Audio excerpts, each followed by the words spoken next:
that chair before his eyes start to close, before he takes a little nap. We'll see. I also have this monstrosity of a laptop, so that would be kind of difficult. I think actually I could place it. It would actually set on the arms. That's how wide this damn laptop is, to be honest with you. But nonetheless, happy Friday, both of you. Thank you for pulling double duty today. Well, thank you to you, Elliot, especially. Jacob, this is just part of the gig, right? Yep. Like right into it. You go from off the bench right into grip it and rip it. We're on radio today. Kev is out doing other radio-like things. So we are live on 1410 ESPN Radio as well. So this is Grip It and Rip It / Kinner and Kev / Chatterbox / All of the ESPN above. Dayton. You know, it's just been a year of the collaboration, if you will. But got a lot to dive into today. Shout out to everyone who's tuning in, jumping in on YouTube, of course, or Facebook, or wherever it is, Twitter, wherever you're hanging out with us. Thank you. But I wanted to open up with this. We're going to get into some Red stuff coming up here in a second. But Jacob, I know, we talk a lot of college football on this show, and something that caught my attention right off the bat that kind of surprised me just a little bit, Brent Venables.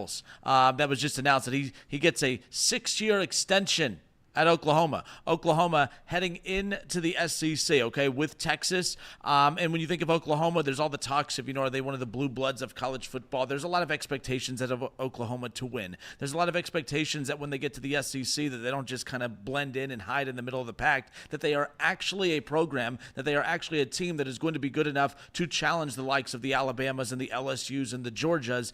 They have to blend in. I think Texas is a program that a couple of years ago we thought would not blend in right away, and I think that they're better suited heading in to the SEC than Oklahoma. And we've seen Oklahoma get off to these random hot starts right off the bat the last couple of years before they fade off, especially defensively, which is what Brent Venables is kind of known for. But definitely shocked, Jacob. Brent Venables, a 6-year contract extension. And his record, definitely surprising, especially considering it's a blue blood, especially considering they're an SEC school where it just means more. The record, when you say the record out loud, does it just mean more for Oklahoma and the SEC now? It's kind of wild to me. Yeah, Brent Venables 16-10 as the head coach of the Oklahoma Sooners, and he got a 6-year extension.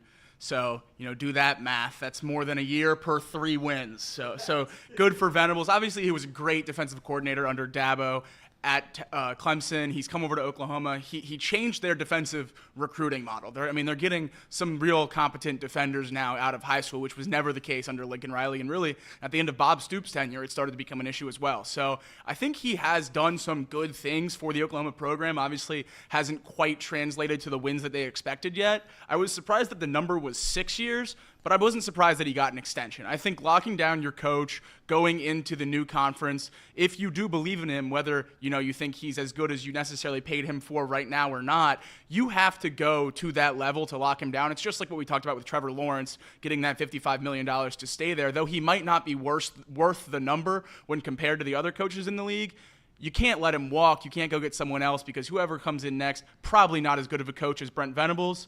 A lot of things Oklahoma's done over the last couple of years have had me scratching my head, and it seems like they are trending in the right direction in the post-Lincoln Riley rebuild. So I'm not gonna slam it. I think it's a decent move. I don't write anything into college coaching contracts anymore. I mean, it starts with college basketball, college football. I forget the stat on ESPN I saw earlier this year, but it was basically anybody who signs a long-term extension never lives up to that long-term extension. They're either fired or they quit and move on halfway through. So I don't think it's like a massive risk other than the fact that if he's so bad and you have to pay him out and you have to give him the buyout, and that would be the only concern of mine.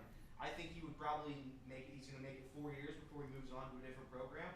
By all means, I mean, he hasn't coached a ton of games as head coach in Division I college athletics, but it's a lot of money. Your mic is on here, and they're saying it's not on there. Hold on. So we're not getting Elliott audio.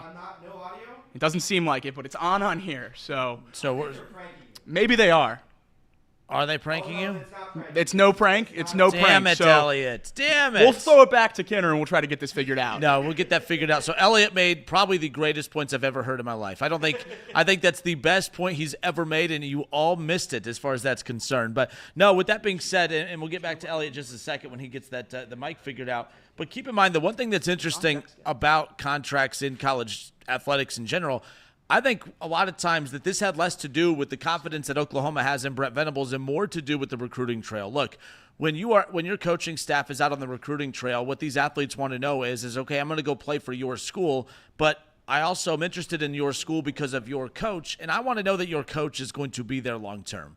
So the fact that, like, if there are a lot of potential commits that are on the ropes of, well, I don't know how much longer is Venables going to be there. Is Oklahoma confident in the job that he's done? I mean, as Jacob said, only 16-9 or whatever the 16-10, whatever the record was.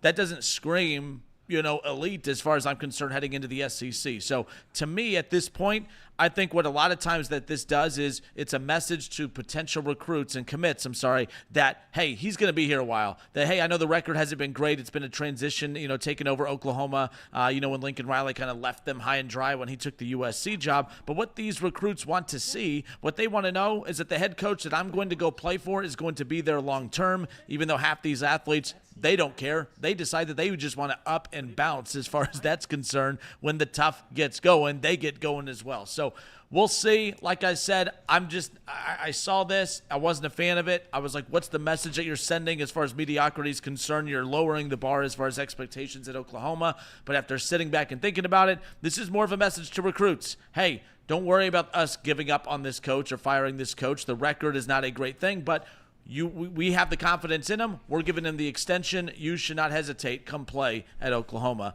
as far as that's concerned. Let's give it a go with the old mic of Elliott. Let's test it out. I'm gonna give it a quick test. I'm gonna turn up my volume, and we're gonna see if anybody hears us. Oh, there it is. All right. There it is. We're back. Little peek behind the curtain here. Everything is listed as mics except for Elliott's seat, which is apparently under graphics. So turning on the mics under graphics turns on Elliott's mic. That's a fun little. But little you're new learning. thing I've learned today. But so you are learning. You're here. KC 2.0 over there. 1.5. KC 1.5. 1.5. But you're on the way to 2.0. Hopefully and one day. That's all that matters. But I know you guys were fixing that. Not sure what you guys caught of that too. But again, a lot of times with any of these situations, especially Nick Saban as he was getting older, as you know, being a part of that for a bit. When Urban Meyer was at Ohio State, a lot of times these programs they'll drop the news of these massive contract extensions, and a lot more of it has to do with stability and wanting to ease the concerns of all potential recruits. Sorry. Yeah, no, you're absolutely right. It's when a coach KC leaves, 1.0, you're moving down now. I'm with you. I was distracted. If a coach leaves, you have that window open for transfers too. So you really have to strike hot to keep everyone interested in your program and staying in town. Otherwise, you'll see what happens. I mean, Alabama had no head coach for I think less than a week. And you had Isaiah Bond, Caleb Downs, the biggest names on the team, hop in the transfer portal and get out and go somewhere else. So it's never been more important than it is now to basically have a replacement coach in your back pocket if you think someone's going to retire. For Alabama, it seemed like Lane Kiffin and Steve Sarkisian were that answer, and they obviously went a different direction. But if you have a coach nearing retirement, you can't wait for that day to come and then do your search now. Correct. Because you'll lose everyone that matters on your roster.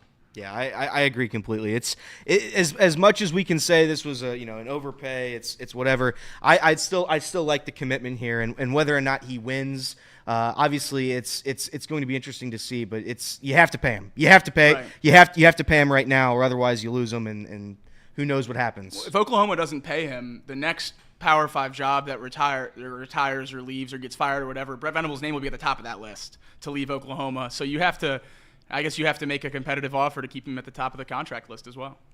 I'm very curious to see of all the new teams, all the new programs heading to their new respective conferences, who's going to basically look the best. I think it's going to be Oregon at this point, but we'll see. Texas in the SEC, Oregon in the Big Ten. Which one do you think is going to have a better debut for their new conference?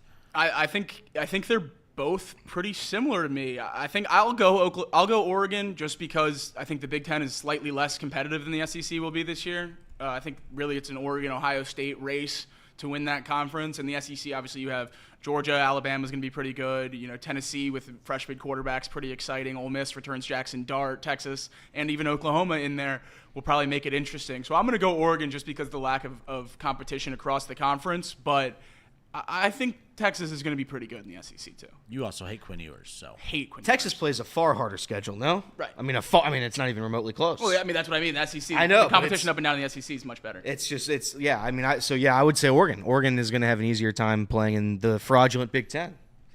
Big Ten. Fraudulent. So 2 out of the 4 playoff teams last year. Big Ten. I'm not a Big Ten guy. People forget. Either, Elliott. I'm not a Big Ten guy either. That's good. I think, and I'm a big Ohio State guy. But, half of the conference is a joke. More than half. Don't you root for the Big 12?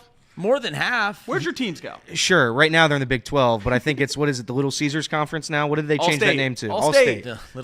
All-State. I can't wait till the Big 10 becomes the Papa John's Conference. Hey, we play in the Papa John's 10, and that's the dumbest thing of all time. No free ads, I get that, but when I was in college, there was Cousin Vinny's, the pizza, little pizza place in Dayton. Okay, they used to have a deal called the Big 10, and there was nothing better than when you were hammered at the bar on the weekend, and you were like, "Man, what are we gonna get when we get home?" And you call ahead, you order the Big 10, and the Big 10, guess what, was $10.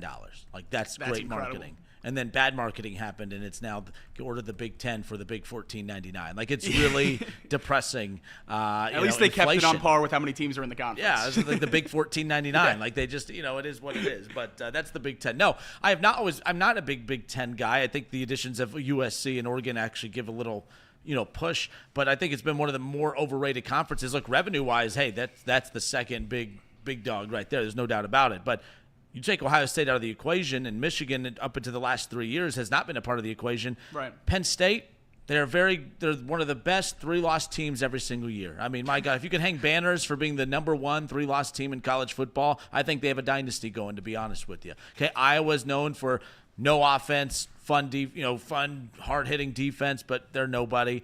Michigan State, they're constantly trying to dig themselves out of a hole. Who in the Big 10 is actually a factor? Talking about an actual factor, Ohio State, and that is absolutely it. And then we find out when Michigan's relevant, it's because they cheated. So they technically don't count either as far as that's concerned. But. Yeah, no, Ohio State needed opponents that are better than the Big 10. That's just a fact. I mean, until these last 3 years, they even rolled through Michigan, who was by far the second best team in the conference. Yep. Now you're going to get to play USC, UCLA, which obviously UCLA hasn't been great, but that Los Angeles recruiting pool playing in the Big 10, you like to think that they'll make a step up here in the next couple of years. USC obviously has been good. Oregon, one of the favorites to win the conference this year. So I think the infusion of talent is going to be good for the teams that were already there as well, just to have better experience until you get to that playoff and you're playing SEC teams, ACC champions, stuff like that, because we've seen outside of Ohio State, even with Ohio State to some degree, when Big 10 teams make the playoff and play those other teams, even in other bowl games, more often than not, it doesn't go their way. And Michigan State made it against Alabama and got ran off that field. Ohio State made it against Clemson one time, lost 31-0. So you see that disparity in Big 10 talent come through when you play the other conferences, and hopefully this will change some of that. All right, off to a good start here. Grip It and Rip It / the Kinner and Kev Show on 1410 ESPN Radio in Dayton, of course. We'll step away for a few moments. I have one gripe with the Ohio State football commit. There's a Bengals tie-in here. That's not why I'm hating on this individual. I just don't like when us as fans have our intelligence insulted. And I believe that that's what these athletes do. They insult us as fans. They insult our intelligence way more than we insult them on social media, which is a lot, right? Like, we'll talk about that when we come back. Grip It and Rip It. Justin Kinner, Jacob Tissett, and special guest Elliot Rearing pulling double duty today. We'll be right back.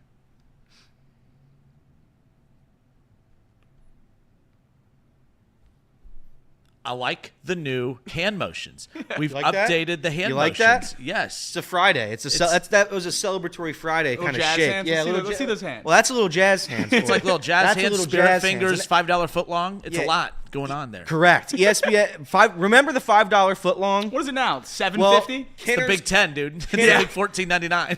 Kinner's guy, Joey Biden, he's making the inflation and all the prices so high now, I can't even go out and get a $5 foot long. First of all, you could make fun of my Votto take. You can make fun of me being a Browns fan. You can make fun of the Browns quarterback, but I'm not what you just accused me of. This is why we do sports talk, because when I throw like little jabs about politics, when I say I know nothing about politics, I know less than nothing about politics. I just know the funny names. So when I just say your guy Joe Biden, I don't care at all. It's just funny because I know somebody else is gonna care. So you it's an inside joke for me. You could insult people's religion. You could insult their kids. You could insult their family. But you say your guy, JB. Ooh, That's where we draw the line. ooh, that pushes some nerves. Jacob's got a JB guy on his side too. Not Joey Biden though. Joey Burrow. Oh, yes. Joey Burrow. Of course. Didn't pick that up. Yeah, big chess player. Big chess player. Yeah. But You don't like that he plays chess either? You think he should be He's just focused so- on winning? Kinner doesn't like that he does anything but play football. I But he's see. okay with his quarterback getting as many massages. Correct. I said I just get mad because I can't talk about my quarterback's off-season activities, so I have to talk about some other quarterback's off-season fair. activities. But the wrists look good though. The way he picked up the what do you call them in chess? I don't even know. Pawns? Pawns? The bishops. The bishops, the pawns and the bishops. Yeah, the king and the queen. He did a move whose Yeah. name I already forgot to get a checkmate, and it sounded really cool. Oh, how about that? No, don't. I'm not kidding. I saw you it on watched Twitter. the video. Yeah, it's exactly. You're one of them. I forgot. So we'll get to that in a bit. Saw the family that named their kid Burrow. Yeah, we did see that. We talked about that one, I think, off air. Listen, You can do that with pets, dude. Have You you don't do seen- that with kids. I don't mean to be disrespectful, but Here we that's a level of simp that I don't think I can be a part of. I like Joey Votto. I'm not naming my kid Votto. I Could have just named him Joe. I like Ellie De La Cruz. I don't like naming him Cruz. If you name him first name, that's fine. I'm all for naming your kid first name. That's what after, I'm saying. Yeah. Just do that. Burrow did he spell it with like the LSU? No, Because that would have thank been all God. time. Thank God. Honestly, if that family would have committed to the bit that hard, I would have been in for it. It would have been then. good. It would have been good. But it was just Burrow. You don't do it for the gram, you do it for the bit.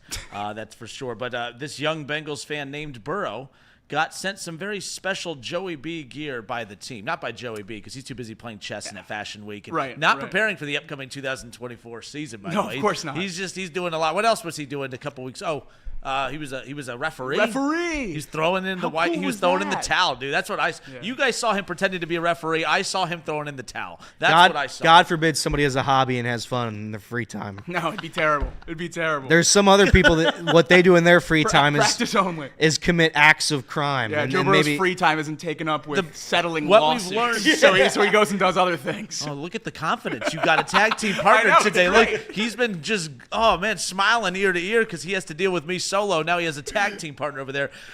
It's amazing to me how much we know about the other team's quarterbacks. Right. I'm just saying, like, we're all as equally guilty. It's great, here. yeah. Not Deshaun, though. Not guilty. No, none of that. Just None of throwing that out information there. made it outside Just- of the just courtroom. throwing that so, out there, yeah. Just wanted to clear that up. But yeah, they named this. They named their kid. I think I have friends that named like their dog like when Baker was Baker. That's cool For sure. But I'm with you. Elliot. Reed's dog's name's Rizzo. and that's fine. Like Yeah. the dogs, like that's cool. Like but This goes back to one of my main points: is if you have a dog, don't act like you have a kid. Correct. And if you have a kid, don't act like you have a dog by naming him Burrow. I agree. I agree with Jacob on that standpoint. Listen, I love a dog. I have a dog. Her name is Juno, and I love Juno. But Juno is not a child. Juno is just, People that just a complain, little doggy. people that complain about having dogs like their kids, drive me up a wall. first And of I don't all, even have my kids. beagle Macy is my pride and joy. I will die for that. Oh dog. no, I totally I will take agree. a bullet for that dog. I would too. It's just I would for my dogs, not your dogs. but to Good to be know. fair, I You think you know somebody. I just feel like when people compare having pets to having children. I'm a it's- dog mom. Yeah. I'm Oh, a that's dog the mom. worst. So hold on. Father's Day was just this past weekend. Yeah. I saw some weird stuff on social media like, Always. happy Dog Father's Day. No, just throwing that out there. But nonetheless, I know we had a point. We had something we wanted to get to this segment, so let's get to it, shall we? I don't like when athletes I get that there's a reason that PR departments exist is try to keep you from saying something real silly. This is why Elliot and I were so annoyed with the Cincinnati Reds and the handling. What was it last week? Whatever. Last week. Yeah. When it comes to Novi Marte coming off the suspensions, and he didn't know how it got there, this, that, and the other. There are coached answers on how to deal with a lot of stuff, okay? And I completely get that. But then there are times where we all know how this works. We're all not silly. All that had to come out of this article when this came out was, hey, that Chris Henry Jr. has a couple more visits that he is going to make. Okay, Chris Henry Jr., again, on Ohio State commit, is going to be taking some visits with LSU and with Oregon coming up. Okay, that's fine. He has every right to do so. Continue going on your visits. That's fine. But here's the problem I have with it. He's a commit.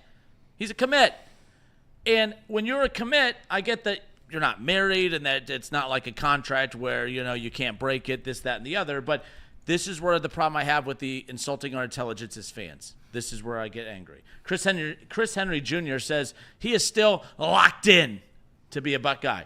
Chris Henry Jr. says that he is locked into his commitment, even though he plans to visit LSU and Oregon this summer. He closes it out with, "This is where I want to be, but I'm going to go on my visit to LSU and to Oregon." Come on. I'm going to go home to my wife after this show today, okay? And I'm going to go up to her and be like, "Man, I love you. I look forward to coming home to you every day, but I'm going to go on a date.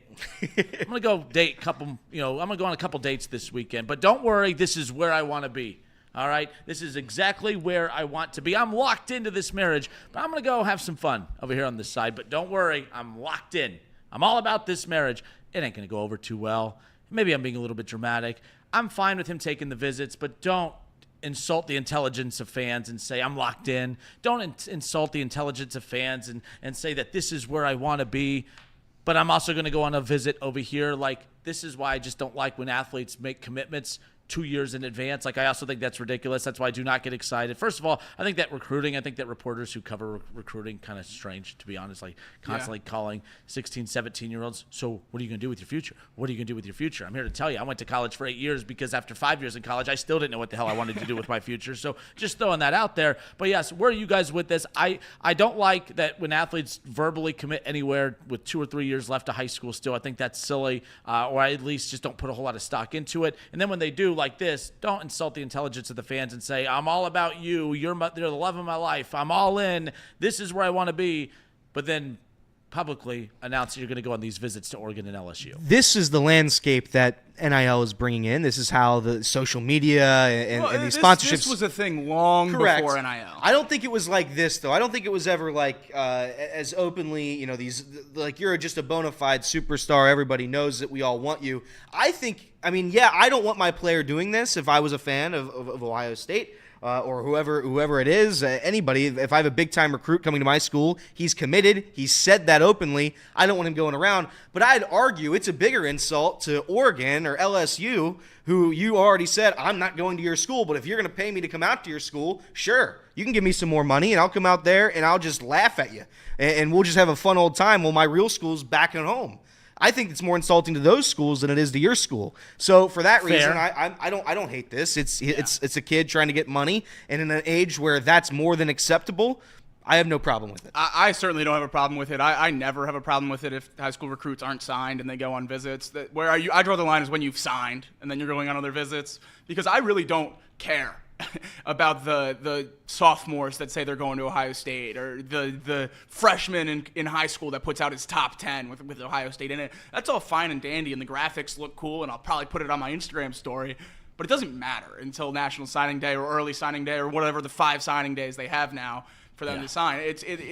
The recruiting landscape has changed so much, and these visits have turned into parties instead of interviews with coaches and learning the playbook and running through drills or whatever that it used to be. It's going and getting a photo shoot and holding a trophy and shaking some hands. So I really don't have a problem with it. I think these guys, 15, 16, 17, 18-year-olds are just going to have fun. I mean, I'm sure Chris Henry Jr.'s never been to Eugene, Oregon, so he'll go throw the jerseys on and take a couple pictures with Phil Knight. And I'll say this: I'd rather have him be like this, be open about it, than be Luke Fickell and sneak away after a win over Temple and go off to East Carolina or Wisconsin and sneak off and have nobody know about it, and then we all break the news that, oh yeah, we're going to Wisconsin. That's my other thing with this is coaches are not expected to be well, maybe they are expected, they aren't loyal anymore.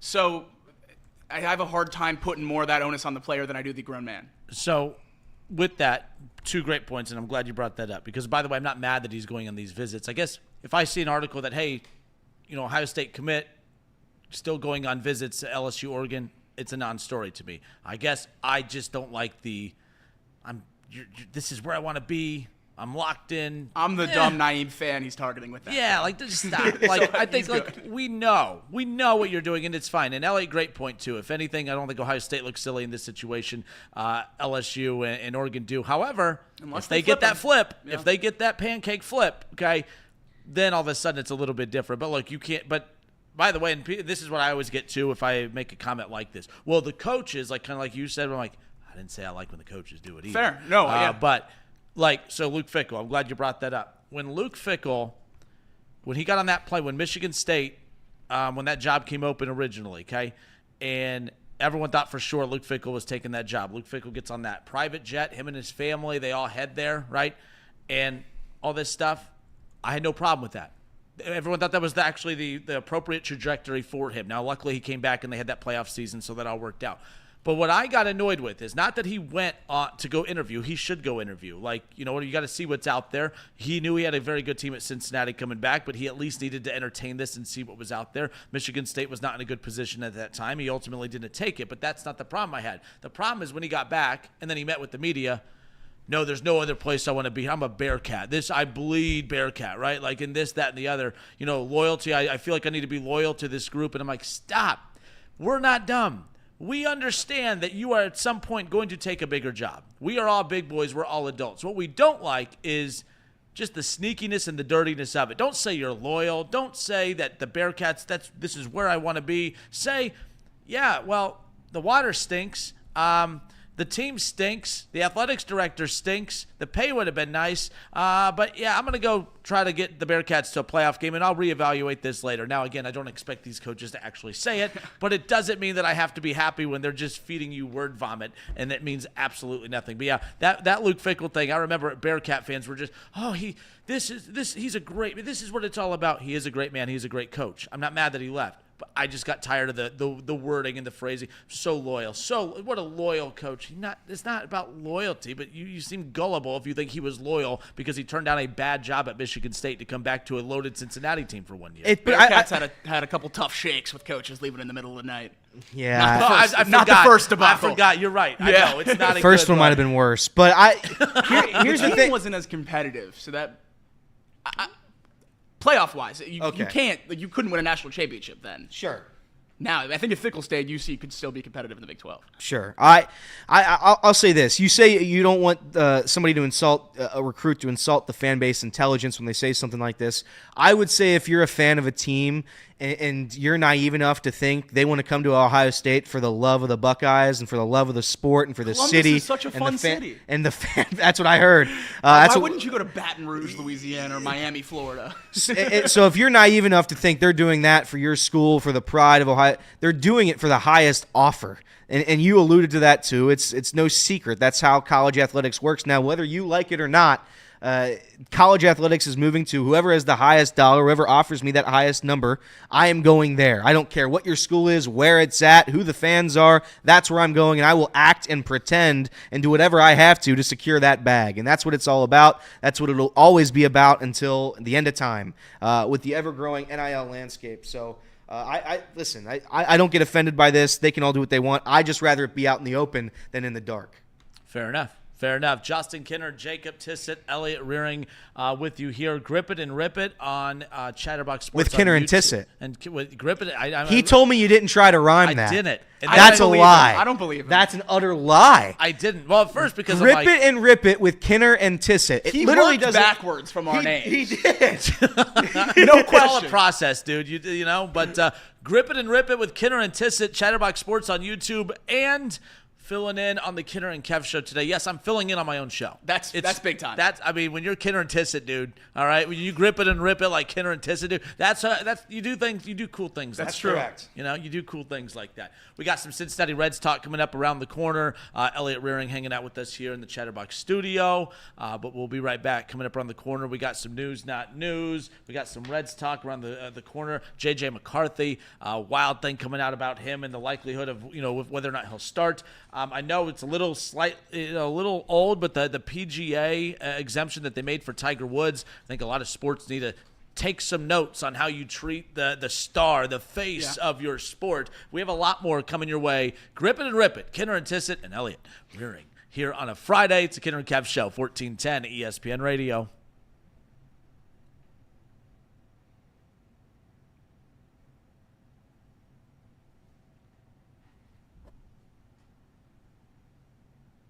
Oh, we're back. That's got to be 5 seconds. No. I was like, no. This is now the universal symbol. Oh no, but I was like following. Universal. Do you know what universal means? Yeah, I do. But maybe I don't. It just whenever I do this, you're back. We are back, but I hope on camera people are catching the $5 foot. They are now. They are now. Okay. Jacob didn't know either. It was clearly not universal. Because I don't think not Elliot universal. knows what universal is. Yeah, there was a misunderstanding with the verbiage there.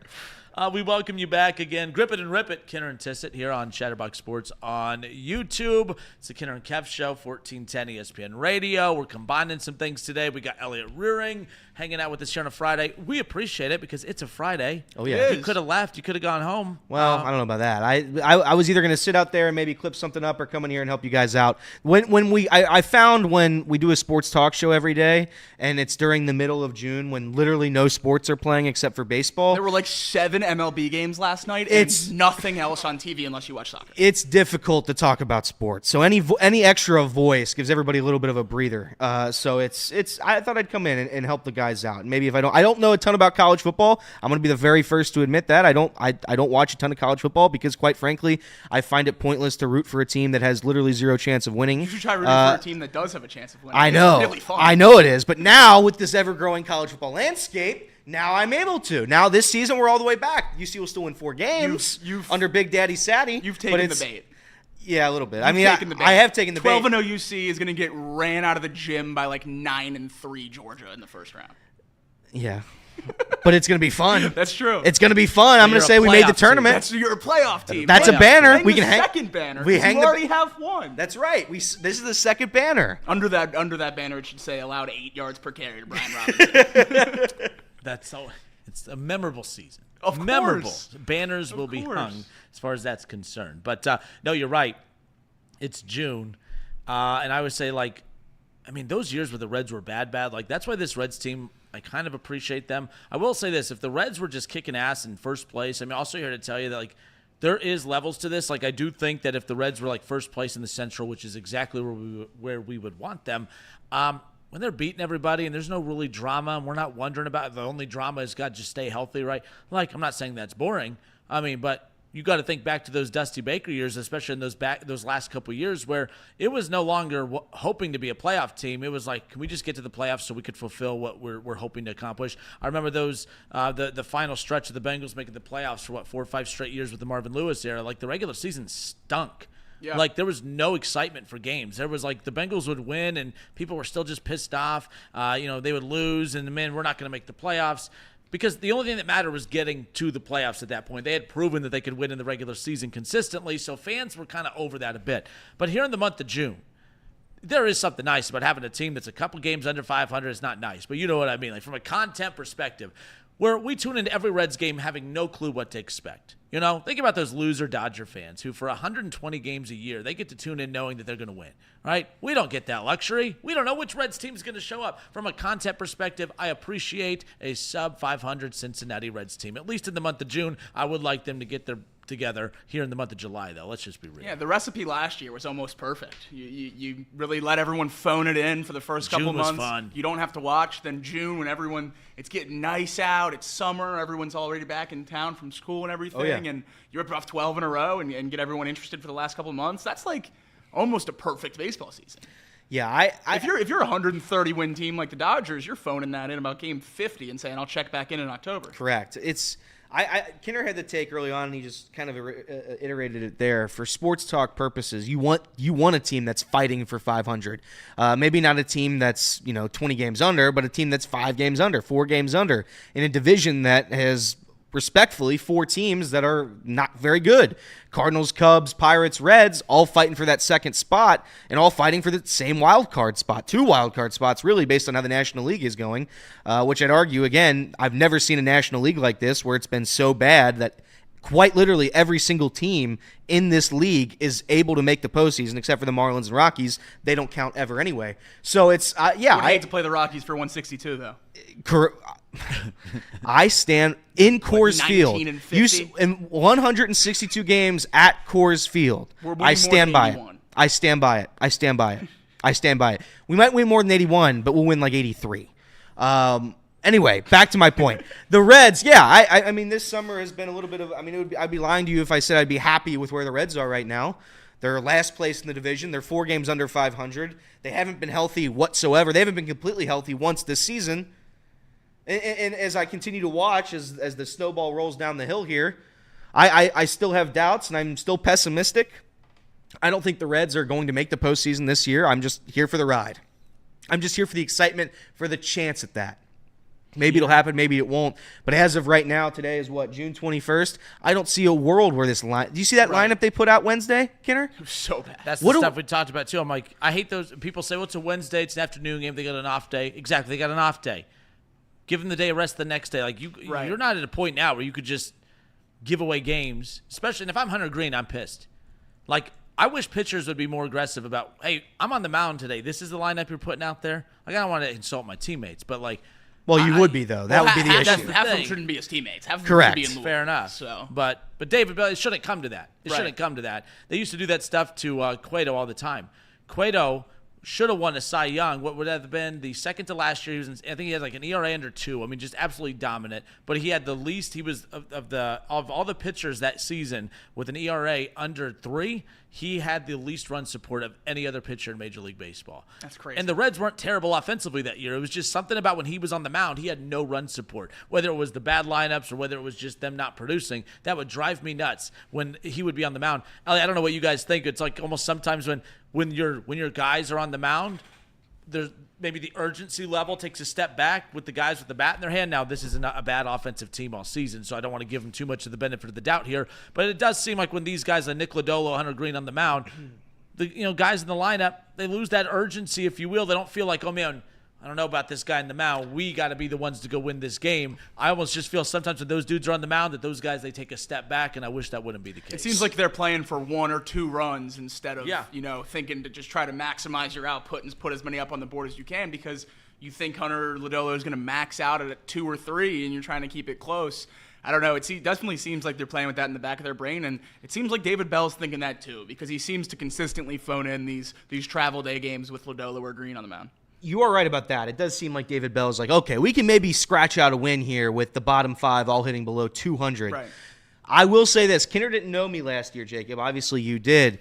There was a man that started nearly every 5th day. I don't think he was hurt once last season. He rocked a 6.87 ERA.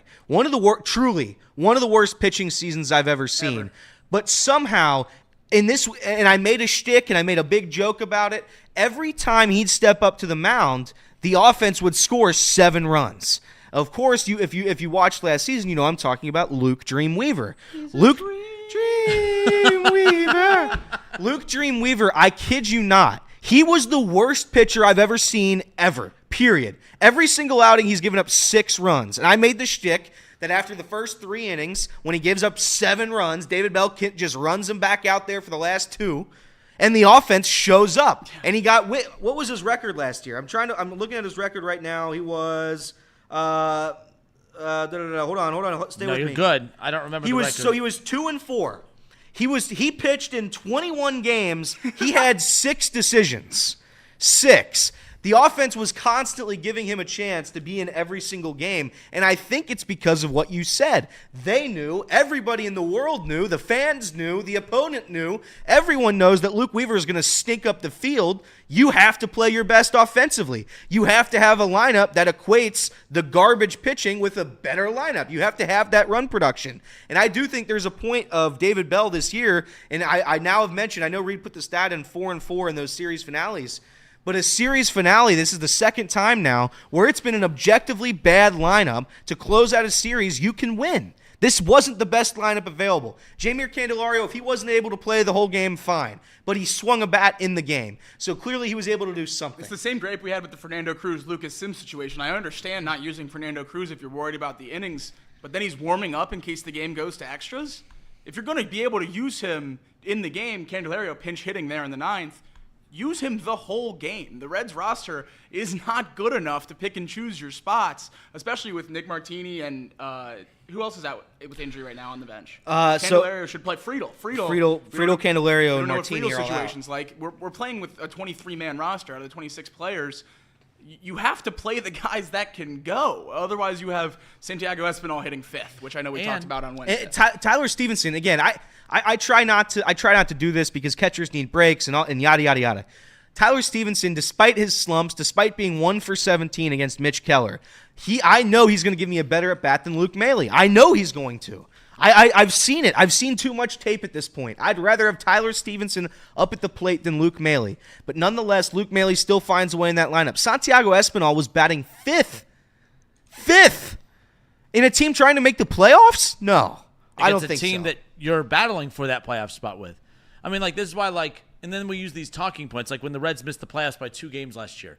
We took the Diamondbacks' success and almost tried to use it as a badge of honor for the Reds as far as, man, look, the Diamondbacks, they went all the way to the World Series. And how far back did the Reds finish from them? Only 2 games. Well, man, how many of those crap lineups did David Bell throw out there last year? And by the way, Ellie and I have been 2 of the more supportive guys of David Bell. So this isn't a okay, you're on that boat too. So this isn't a bash David Bell thing, but just because you criticize a manager or a coach in any sport for things that for the way they handle certain situations doesn't mean you want them canned. So I want to throw that disclaimer Correct. out there. I'm not anti-David Bell as far as getting rid of him, but I do not like that aspect of his approach to that. Right. David Bell's approach to a lot of things that drive me nuts, it's very cookie cutter. It's very, yeah, we do this on the last game of every series. This is how we approach it. Well, that could be what you hope to do if you are in control of what you're doing that season. But when everything is, when all but 2 teams in the National League are within a game and a half of a wild card spot, you kind of got to think outside the box a little bit. You got to be aggressive, and especially with guys on the IL like you guys talked about,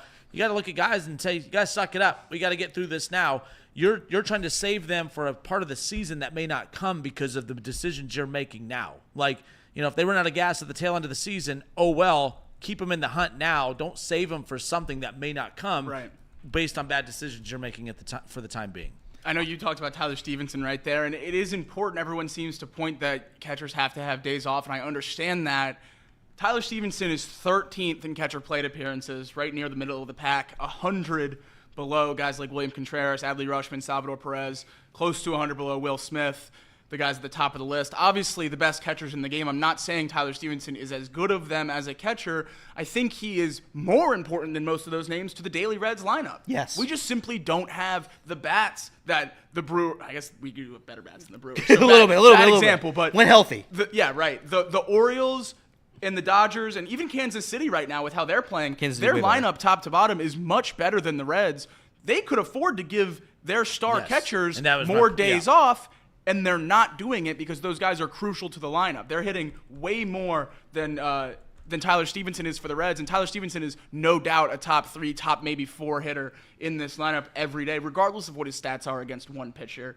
I think that's really not an applicable excuse for me anymore, looking at where he's at in the season this many games in, right in the middle of the pack. He's too important to this Reds lineup until we get healthy. You can work those off days, he can even DH, I don't care. He doesn't have to catch every day. You can work those off days in more when Noelvi comes back, if McLean comes back, if CES comes back, and you have a better lineup top to bottom, and you're not playing Spencer Steer at first, Jeimer Candelario at third, the worst corner infield in the entire MLB defensively.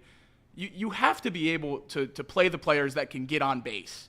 And Tyler Stevenson is one of few of those guys for the Reds, and I feel like we're giving him too many days off, too many breaks. I agree, and that's on David Bell. That's David Bell's choice. I mean, clearly stuff goes on in the dugout that nobody else knows except for them, and whatever that is, fine. If you're going to get mad at David Bell, though, I'd argue Nick Krall should be on the top of your list as well, because why on God's earth is Nick Martini on this roster right now if he's hurt? What's the point? Yeah. If he's not on the IL, if he's just sitting there, he's like, all right, just wait a couple days. I'm not waiting a couple days for Nick Martini. Get somebody that can swing a bat. And if they can't swing a bat, it's still better than somebody who physically is unable to. That's who I'm more frustrated with, because that's the biggest joke of all time. If Nick Martini is unable to play this series because of injury, and Nick Krall didn't do anything to adjust this roster, that's on him, not David Bell. Waiting on guys like Jeimer Candelario and TJ Friedl to get healthy without going on the IL is much easier to swallow, because those guys, if they can get back in 6 days instead of 15, Correct. it helps the team so drastically. Nick Martini might not be up next series anyway, depending on the pitching matchups. So to sit a guy with a hurt hand on the bench when he's already not a do-or-die player for the team is just absolutely ridiculous to me. And what's wild, too, is if you're going to force bad guys into the lineup, you might as well try to move some pieces around. Look, wasn't the whole debate a few years ago when Stevenson got he went to 3 different IL stints about playing him at first when they were planning for the post-Votto run. There was talks of maybe one of those options being Tyler Stevenson playing at first base because they thought, man, they had to give him so many rest days being a catcher. Well, if that's your solution at first base to replace Votto, at least you can keep him in the lineup more. Right. Well, if that's the adjustment you have to make now of playing them a little bit more at first, then you got to at least consider that at this point to keep a more consistent bat in the lineup versus just continuing to do what they're doing. But again, that's not a solution to fix all the issues nonetheless. But we are at 1410 ESPN Radio in Dayton, Dayton's radio home for Cincinnati Reds baseball. We have a 7:10 first pitch tonight with 6:40 coverage beginning. The Reds welcome in the Boston Red Sox. Andrew Abbott going to be on the mound for that 7:10 first pitch. We'll step away for a few moments. On the radio side, we will have hour number 2 coming up around the corner. The automatic ball strike challenge system. I mean, I've been teasing that for like 2 shows now, but the power outage, that really got me. That did. That threw a whole little wrinkle into things. Knocked us off course. Yeah, it did. It really did. So we have that coming up around the corner. A couple more likely scenarios I want to throw at you guys as well. I want to talk about the PGA exemption that they made for Tiger Woods, how other sports need to kind of take notice as far as how to protect your star athletes. We got a loaded second hour coming your way. Again, it's Grip It and Rip It with Kinner and Tissett and Elliot Rearing. It's a Kinner and Kev show on 1410 ESPN Radio. We'll be right back.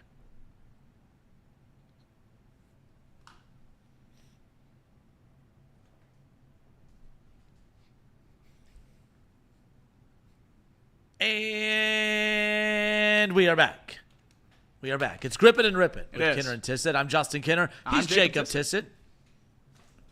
Oh, you trying to? What's going on? What'd you throw? Try to make it in the basket.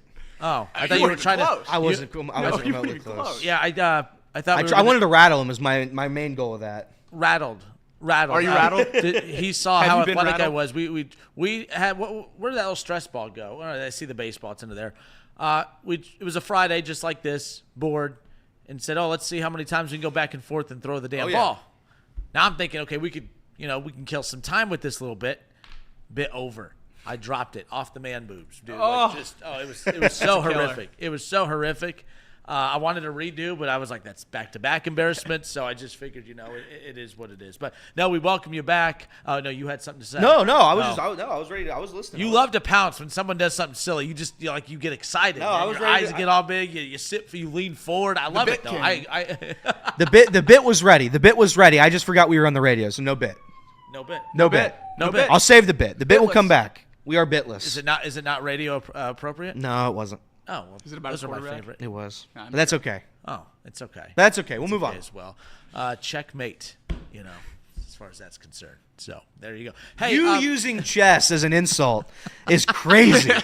It's just lunacy. It's not making fun of Burrow. Your quarterback commits crimes. It's not. He's what a criminal. crimes? He got crime. What crimes? He hasn't been committed for anything. Deep pockets. Deep pockets. Listen, I wish I could pay off everybody too. The American Why, justice system. do you have things you need to pay people off for? Not yet.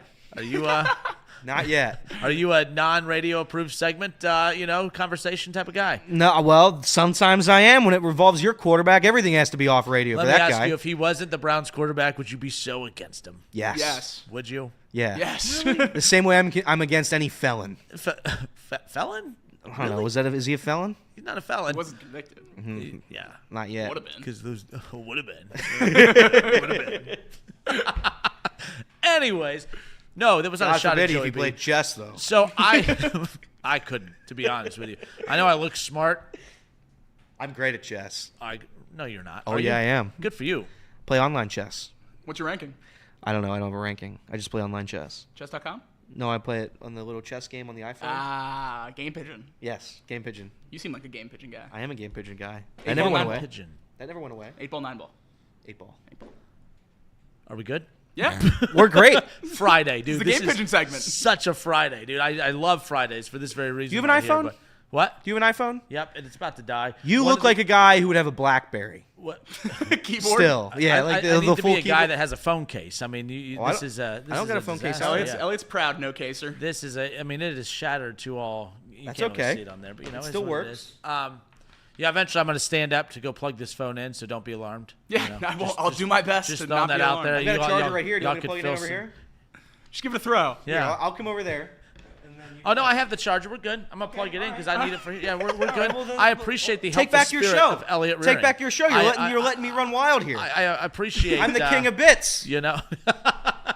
But no, so Jacob and I talked about this last week, that it's not Joe Burrow I was taking shots at. It's just the way you guys drool over him is just absolutely wildly insane. So James Rapine, puts out an article last week about Joe Burrow, funny moment in practice. Okay, what's that funny moment in practice? Okay, so I click on the link, and it's Joe Burrow pretending to be an official. It was so funny. There was holding, and he threw the flag in the air. Such a funny moment at practice. That was the article. And the only reason James Rapine is writing that is because you guys click on it. So this is not an anti-James Rapine thing. This is just simply he knows what his audience likes. And you guys like weird stuff. Who cares if Joe Burrow threw, you guys lose your mind over anything he does. Oh, my God, Joe Burrow just held the door open for a woman. How kind. Good guy. Shut up. Don't. I know. I already know. Go ahead. Open the door one more time. Open the door one more time. We'll see if I sneak in. Yes. Go ahead. Open that door. Oh, no. Never mind. You respected a woman? Yes. Damn. Oh, crap. I said it dare my quarterback. Must give him the max contract, huh? Let's guarantee it all. Guarantee it all. He respected somebody. But my point is, I'm glad that he held the door open for the woman. But the way you guys drool over it is just absolutely insane. I don't know if you know this about the Bengals, but we were really, really bad as a franchise. You're talking to a Browns fan. Well, if you ever got a quarterback as good as Joe Burrow, you'd probably drool over him too. We've never had anything this good. And even when the Bengals were good back in 2015, 16, 17, 13, 12, whatever it was, that whole little stretch there of Marvin Lewis, we'd still, respectfully to Andy Dalton, didn't have that quarterback. We didn't have that guy. Yep. And we have that guy for maybe the first time in 40 years, 35 years? How many years has it been since Boomer Esiason? I don't know, but it's been a long time since the Bengals have had a franchise guy like this. And yeah, it's okay to get excited over a guy who's a nice guy, who's a good guy, who respects women. And I will say this. I'm not the biggest Bengals fan in the world. He is. I don't drool over Joe Burrow. I like to think I'm pretty objective when it comes to that. I don't get excited when Joe does a silly little thing at practice. I don't care about it. I don't care about Joe's wrist. It looks great. I don't need the constant update on the Joe Burrow wrist thing, though it's important and all that. I think he's going to be fine. I think at least that's what the doctors who have been tweeting have been saying. Well, so I said I wasn't going to listen to the Twitter doctor that said his hand was going to fall off and the bone was never going to grow back. So I'm also not going to listen to these Twitter doctors now that say he's going to be 110% by week 1. I think it's going to be somewhere in the middle. He'll be 100% by week 6. No, because this is what you're doing. I already know what you're doing. You're living in the middle because it's a built-in excuse. So you're living in the middle. No. So that when he plays well, it's Twitter.com. Twitter MD didn't know what they're talking about. But when he plays poorly, by staying in the middle, it's not as much of a reach to jump onto the, they were right, man. His wrist it's effed up, dude. You got it right on. All right. That's exactly what I'm doing. All right, transparency. That's all. I appreciate you sniffed it. me out. All right, there you go. But the overhyped, he's not overhyped. The over infatuation with Joe Burrow sometimes does get old. I'll say that. I do think the people that are saying that his contract is too much or whatever because of the injuries and stuff, that seems crazy to me. We're taking a leap. Trevor Lawrence got paid $1 billion to be a bad quarterback. That's the one I would be like Joe Burrow. I even said too, with all the things no, that was a given. That's why I said there was one point where I was like, it's kind of taken too long for him to sign that deal. At the end of the day, it should have been Burrow walks into the office, looks at Mike Brown, have to elbow him a little bit to wake him up sometimes, but it's okay. What do you want? Oh, okay, cool. Here, sign. It should not have taken as long as it did. That's the only thing. But that was about as smooth of a contract negotiation for a superstar quarterback that you can have, especially after what we watched Baltimore do with Lamar Jackson, which I was pro Baltimore in that. I think they needed to get a deal done, but I also thought that the people that were saying they were a dumb organization for dragging their feet with it, I was like, no, they're doing their due diligence. They're right for not wanting to give him everything. Yeah. Considering that when you do break it down to just simple quarterback stats, he's very average, maybe slightly above on some stretches throughout the season. But I had no problem with Baltimore. Everyone was saying, and that's the thing that drives me nuts. Every franchise in the NFL is a bad franchise until you get that quarterback, and then it totally changes everything. Baltimore was a garbage organization during that negotiation, according to all the ESPN analysts and Fox Sports analysts, right? Then they get the deal done, and then they win games last year, and they're at the top of the division and MVP. Man, Baltimore, they have the coach, they have the tight end, they have the quarterback, they have the run game, they have the tough-nosed defense. Man, Baltimore, it drives me nuts. Cincinnati, whether you guys like it or not, even though I do think some of it's overblown about them being a joke of an organization. They were a joke of an organization. They get Joe Burrow. Now they're one of the most well-run organizations in football. I know Katie and them have gotten a little bit more responsibility, but overall it's still a lot of the same powers that be looking over everything. It's not like Mike Brown all of a sudden just became brilliant or was never brilliant to begin with. It's wild. On yesterday's show, got into big debates with people about what makes a garbage franchise. A guy called in and said the Vikings were a garbage franchise. He's a Michigan fan because it sounds like things aren't going well with J.J. McCarthy. So Shaw, the Michigan fan, calls in to say how much of a garbage franchise the Vikings are. I'm like, they may not have got to the mountaintop where you aspire to be, but I don't think anyone thinks of the Vikings as a garbage franchise. I think the Vikings have been pretty competitive for about a decade now. So, yeah, I'd say the Vikings are a pretty solid franchise. I think the whole franchise being good or bad thing is completely overblown in sports. The Bengals would still be a bad franchise, quote unquote, had they beaten the Dolphins in an overtime game and picked second and got Tua instead of Burrow. They would still be viewed as a bad franchise, and it's simply just luck. I mean, we talked about the Panthers on Wednesday's show, how Bryce Young's already looked at as a crazy bust. Say they would have, or the whoever won that game that gave the Bears the first pick. Say they would have lost the Texans. Say they would have lost that game, and the Texans were picking one. Yeah. The Texans take Bryce Young. He's a bust. C.J. Stroud ends up in Carolina. All luck, because no matter what they say, everyone was going to take Bryce Young first overall. All luck, and you get stuck with a guy who's a quote-unquote bust, and you're still a terrible, terrible franchise.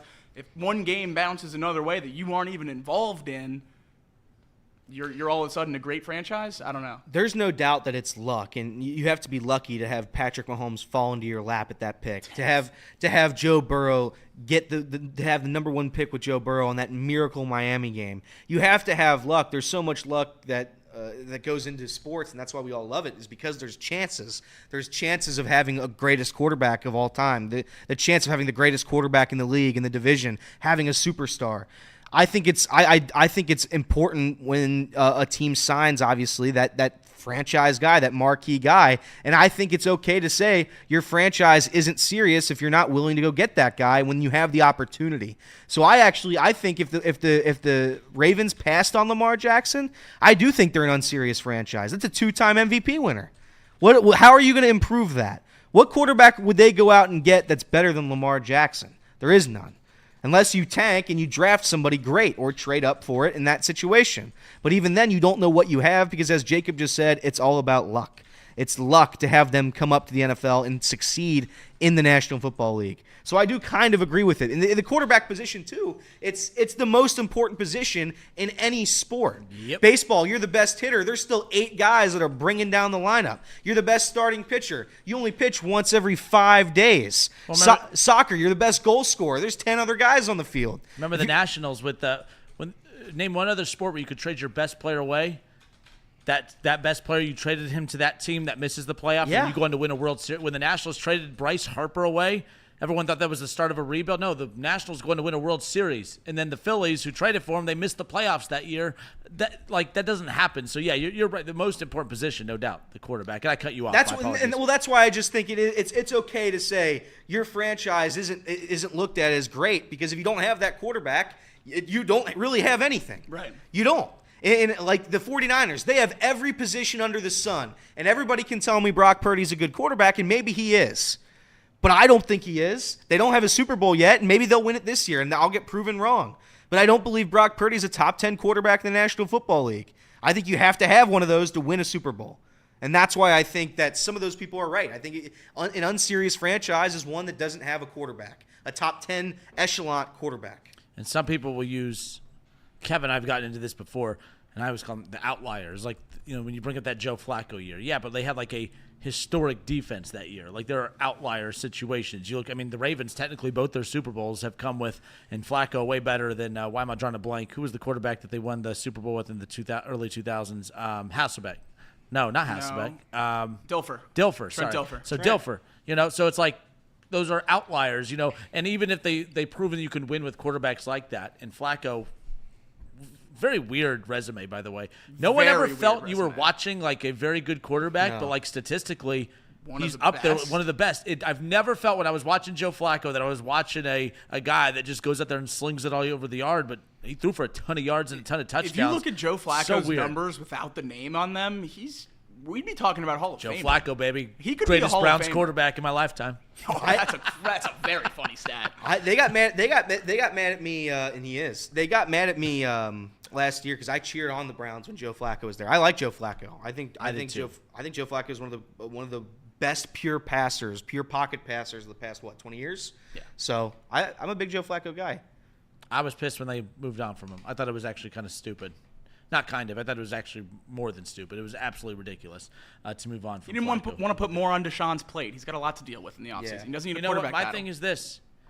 Like, if the noise does come to that, I'm here to tell you, like, and let's just say Deshaun doesn't pan out this year. And let's say he stays healthy, but he's just struggling, right?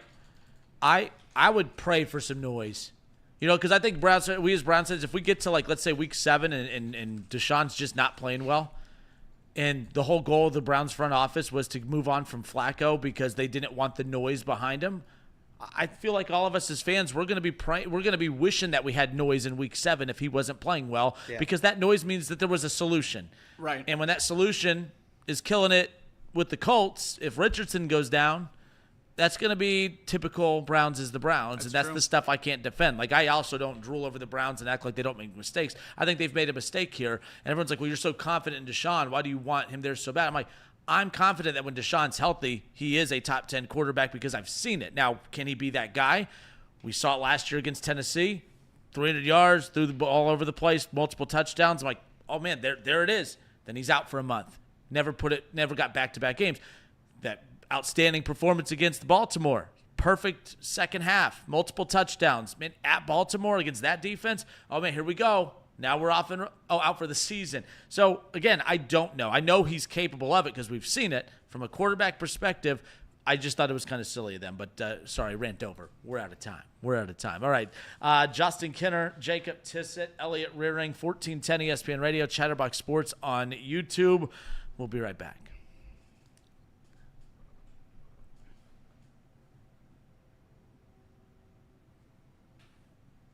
The hand motions are motion, signaling that we are back. Grip it and rip it right here on Chatterbox Sports on YouTube. I don't know sir? if you know this, but there's some discussion in the chat that you're just never going to get to any topics on your J-Bar. That is true. The J-Bar has not chat- moved since we the- touched on Chris Oh, Henry. I forgot our J-Bar moves. The chat Hold is up. the chat We're is stuck on Chris Henry. The chat is slandering you because this is what the spirit of having 3 guys in this room does. Right. You just get distracted. You go all over the place. We got some great I segments actually here. do want to talk about the second thing on this J-Bar, too. Well, hold on. Where's my damn YouTube app on here? This iPad. I feel like I'm 80. I feel like I'm my guy JB right now. You look like it. Yeah, it's like I'm just doing like I need someone to grab my arm to pull me in the right direction over here. All right, so let me click out of this. All right, let me get over to the old tube and let's see what we have on the old J-Bar. Next up is- Jacob, help me out. What's on the old J-Bar? What's number 2? Number 2 on the J-Bar, look at this. For the first time today, I'm going to get to use the graphics package and move the J-Bar. Oh, How awesome look is at that? you. That's Hey. incredible. KC 2.0, That's baby. incredible. Well, second thing on the J-Bar, Ohio State marquee transfer Caleb Downs, biggest name in college football, best defender in college football, All-American as a true freshman at safety. Is taking meetings at the running back position. And what you might be thinking is, oh, he's probably a great athlete. Ohio State needs help at running back. Surely. Well, they have the best running back in the Big Ten in Travion Henderson, who would have been a first-round pick last year had he went out, decided to come back. And they got the back-to-back all-SEC running back, Quinshon Judkins, in that running back room as well. So certainly not a need at running back for the Buckeyes, but it seems like they're dead set on trying Caleb Downs there. He's been taking meetings, anything like that. Do you think it's anything? Do you think he actually is going to get out there at running back? This is the dumbest thing I've ever heard. Ever.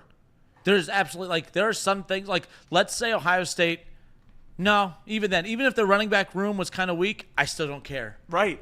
This was such a huge deal. When Nick Saban retired and Ohio State was able to swoop in and land Caleb Downs, that was big time. Because I don't care what anyone says. I know that Ohio State's defense was improved last year, but, I've always said this. I'm 5'7". If I come in to work on Monday and I'm 5'8", I'm taller than I was on Friday. It doesn't mean I'm tall. So Ohio State's defense was better than the season before. It doesn't mean it was a great defense. And don't get me started on the stats. I know statistically Ohio State very, very good defensively last year, but you play Iowa. You play bad Penn State offense. You play a lot of bad offensive teams in the Big Ten. I'm not big. I don't buy into defensive stats in college football at all just because of the wide range of opponents that everyone plays. I don't care about that. Like, don't tell me number one defense in the country, but okay, let me see your schedule. Oh, you've played nobody. You haven't played a spread offense. You haven't played a team that actually has NFL talent on it. Oh, okay. You want me to buy in that team is elite defensively? I don't buy into that. Their defense was improved, though. I'm not going to sit here and make it sound like it was horrible. But with that being said, you now have a dog, roaming in the back right now for your defense. And now you are risking injuring him by putting him in at a completely different position on the other side of the ball. When has anyone looked at Ohio State and said, man, they need some help offensively? Not to mention he's a 2-year transfer, not a 1-year transfer, so he's going to be the captain of that defense this year and next year. You're risking getting him hurt on the offensive side of the ball. I see people on Twitter posting his running back highlights from high school. That's great. If you put every player on Ohio State's defense that has sick running back highlights from high school on the offense, you have no defenders. Spoiler alert, everyone that's at Ohio State played both sides of the ball in high school. Everyone at Alabama played both sides of the ball in high school. Everyone at Georgia played both sides of the ball at high school. That's not how it works in the major programs. Jolly points out in the chat, but it's great that Travis Hunter plays corner and wide receiver. That's a little bit of a different argument because of what he was when he went to Jackson State. He was the number one recruit in the country. He did that in Deion's system. That system went with him to Colorado. I think if he was in a normal situation at a Power 5 school, he would just be playing corner. Also, don't compare. He needs to do that at Colorado because they need him to be great at multiple positions because they don't have depth. Right. Ohio State, we just talked about this the other day. Urban Meyer just met with the media and did this whole ordeal about, man, he's been around football for a long time, and that Ohio State might have the deepest roster in the last 10 years, and then ... ever. He's Urban Meyer, friend of Chatterbox Sports, by the way. Friend of the program. Just throw that out there. Yeah, Elliot, big fan. They're friends. They hung out. Oh, yeah, that picture's already printed out. They took a picture together.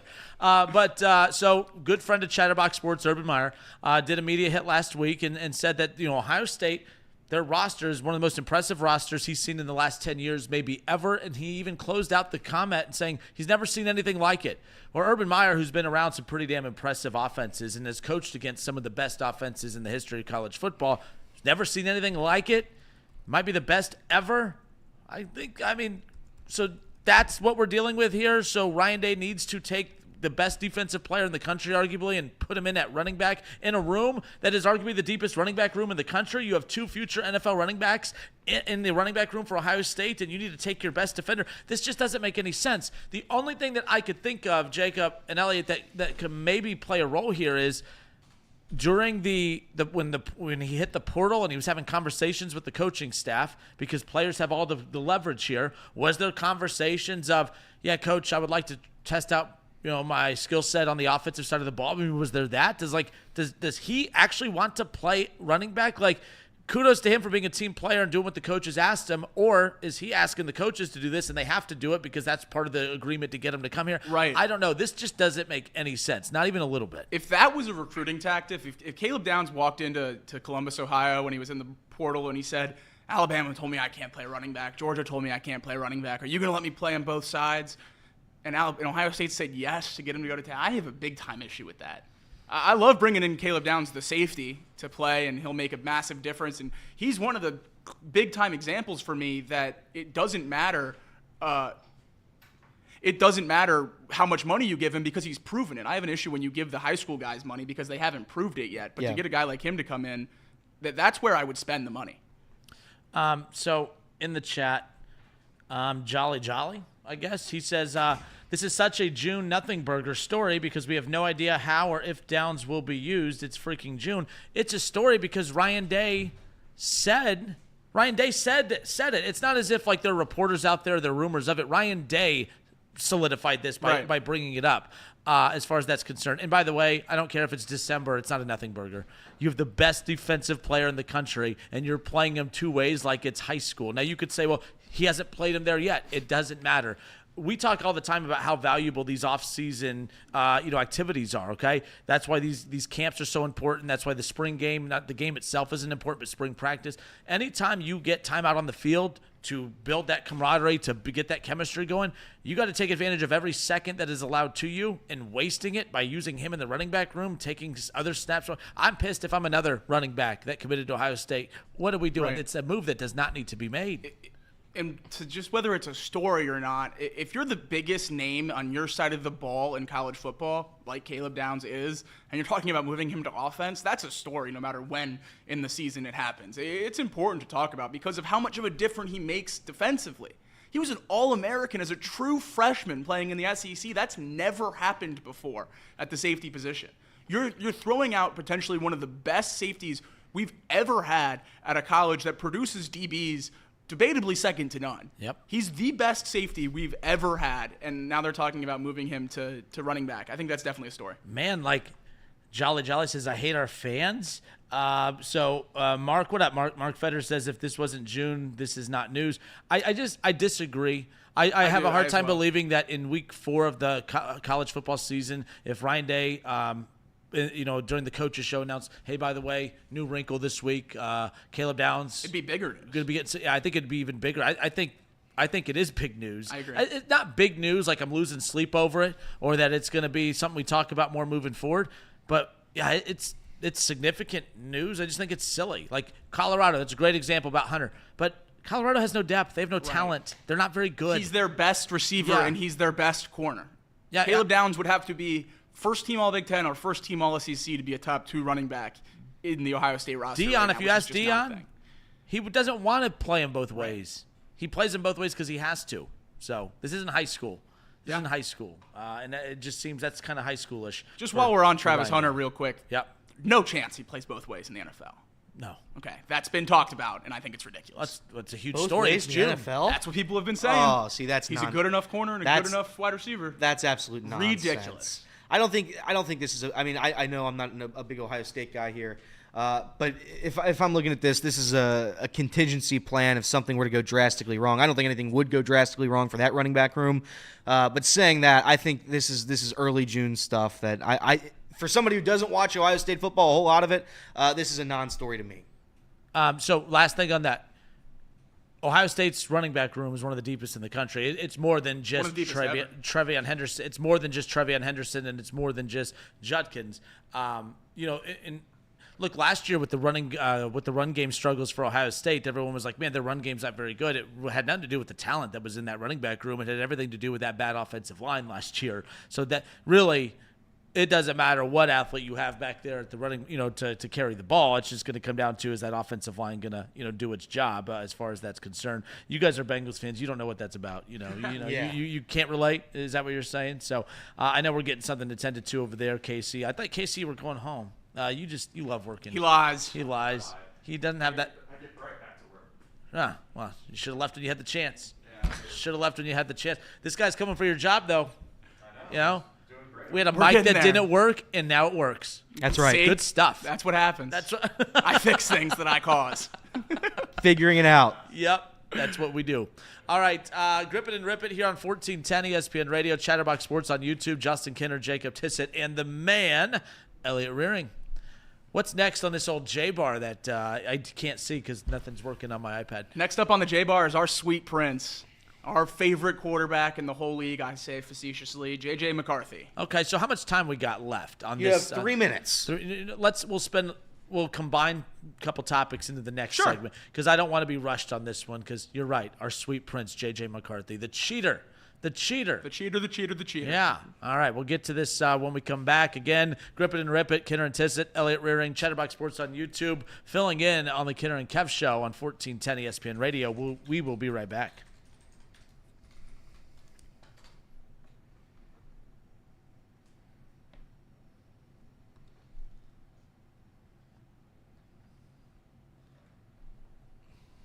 All right, and we are back. Grip It and Rip It here on 1410 ESPN Radio, Chatterbox Sports on YouTube.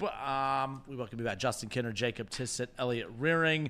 Excited to be hanging out with you guys here on a Friday. So, yes, as you called By the way, this is the final segment, by the way. This is the final segment? Oh, yeah, for radio. Oh, the final segment for radio. Look at that. Look at us. Spoiler alert, Elliot. If the next segment's better than this segment, that'll be the final segment for radio. Come on, just no commercials. No commercials like this. No commercials. No commercials. Yeah. So, yes, you referenced. You referred to him as our sweet prince, talking about cheating quarterback, national championship cheating winning quarterback, J.J. McCarthy. And so when he was drafted, there was a lot of talk as we're heading into the draft about, a guy that barely passed the football at all at Michigan. It was when you talked about Michigan, you talked about, Stallions. You talked about, him and his cheating scandal. You talked about Harbaugh and all his suspensions. You talked about all the eighth-year seniors on the defense. You talked about you talked about the athletics director that was trying to make them be the victim for being held accountable for cheating. All of these things. You talked a lot of stuff about Michigan. You never talked about their elite quarterback, J.J. McCarthy. He didn't put up elite numbers in college. In fact, one of my favorite touchdown passes that he threw was the pick six. It was the very first pass he attempted against Alabama in the college football playoff. I'm sure he's a solid clear interception, by the way. Clear interception. I mean, it was ridiculous overtime. I thought I was watching the TCU game from the year before all over again. I mean, this cheater, I tell you what. So he gets drafted by the Minnesota Vikings, and in all seriousness, if he is what some scouts say he is, I anticipate him to do really good things in the NFL because he doesn't have a choice. If you are what some scouts say you are, and you have Justin Jefferson, and you have Addison, and you have that great tight end, and you have all those weapons on offense, there's really not an excuse for J.J. McCarthy to be anything but a Rookie of the Year candidate, Offensive Player of the Year candidate, the way we saw from C.J. Stroud last year. Obviously, he's going to have tough competition with Caleb Williams, possibly, because he's in a similar boat. He has a lot of weapons over with the Bears. But we're talking about the cheater, J.J. McCarthy. I just wanted to make sure that was clear, that he cheated. Okay, cool. We're all on the same page. So J.J. McCarthy gets drafted by the Vikings. He has all the weapons in the world to work with in camp. It's not like, you look at, some of these quarterbacks that are drafted and they don't have weapons to work with. It's really tough for coaches to evaluate just who they are as NFL quarterbacks. The Bears know firsthand just because they didn't really give Justin Fields anything to work with. Now, I don't think he's as good as people say, but they didn't really do their best to put him in position to succeed. So I thought this was interesting. I thought this was fascinating. According to Albert Breer, Jacob, Vikings quarterback J.J. McCarthy has less than a 10% chance of starting in week 1. So he goes on to say in the Sports Illustrated article that more so, it's about Kevin O'Connell and Sam Darnold, okay? Now, Sam Darnold is not a starting quarterback in the NFL, and if he is, it's because, things didn't go as planned, right? So the article goes on to say that the former, talking about Sam Darnold, put together a detailed Kevin O'Connell, the former put together a detailed step-by-step development plan for McCarthy that'll require the quarterback to hit certain milestones before the team presses him into real action. So this is an example of where teams and coaches try to sound like the smartest man in the room. This isn't hard to figure out. Look around the NFL. Joe Burrow didn't have to go through this little step-by-step development plan that he has to, hit in certain career milestones before the team can start to press into. No, he went out there and he was damn good. And he didn't even have Jamar Chase at the time. He had a rookie in T. Higgins at that time. Yes, you had Tyler Boyd, this, that, the other, A.J. Green, which we talked about the other day, right? But he didn't have the horrible offensive. He had all the things working against him. We knew right off the bat that Joe Burrow was going to be something special. C.J. Stroud, he didn't have to – he couldn't even read, remember? That's what the media wanted us to believe. He didn't have to go through the step-by-step career development milestone plan or whatever. He just went out there and was great. Caleb Williams isn't going to have to go through this step-by-step. He's just going to go out there and be great. And that's the thing. You just got to go out there and be great. And if J.J. McCarthy truly does have to check off these milestone boxes in this development plan, that's just all word vomit trying to convince fans that, we have a plan here. All right, we're not going to veer away from that plan. We have a detailed, structured outline plan for him to put him in the position to succeed. If he was the quarterback that you anticipated him being when you drafted him, you wouldn't have to bore us all in June with this weird plan that apparently you guys have thought up that nobody else has thought of, the secret sauce plan to put quarterbacks in position to succeed. Stop it. What this says to me, things aren't going as planned, and you did not draft J.J. McCarthy in the top 10 to put out a dumb article about starting Sam Darnold in week 1 of the 2024 NFL season. Give me a break. I think this is a great move by the Vikings if it's true. I think there's 2 quarterbacks drafted in the top 10 that aren't going to start week 1. I think Jacoby Brissett's going to start in New England and Drake May is going to start on the bench. And I think Sam Darnold's going to start over J.J. McCarthy to start the season. And I think that's really good for both J.J. and Drake May. I think being able to sit there and learn and get better, even though those guys in front of you don't really have, or especially because those guys in front of you don't really have a chance to steal the job long term. It's your job, and you're going to have the ability to get up to speed, learn the playbook, get familiar with all your weapons and everything like that, obviously. more weapons in Minnesota than New England, but still, to be able to get up to speed with a new roster, a new playbook, a much more in-depth system, I think it's very nice for these guys to sit back and learn for a year, learn for 4 weeks, 5 weeks, whatever it may be.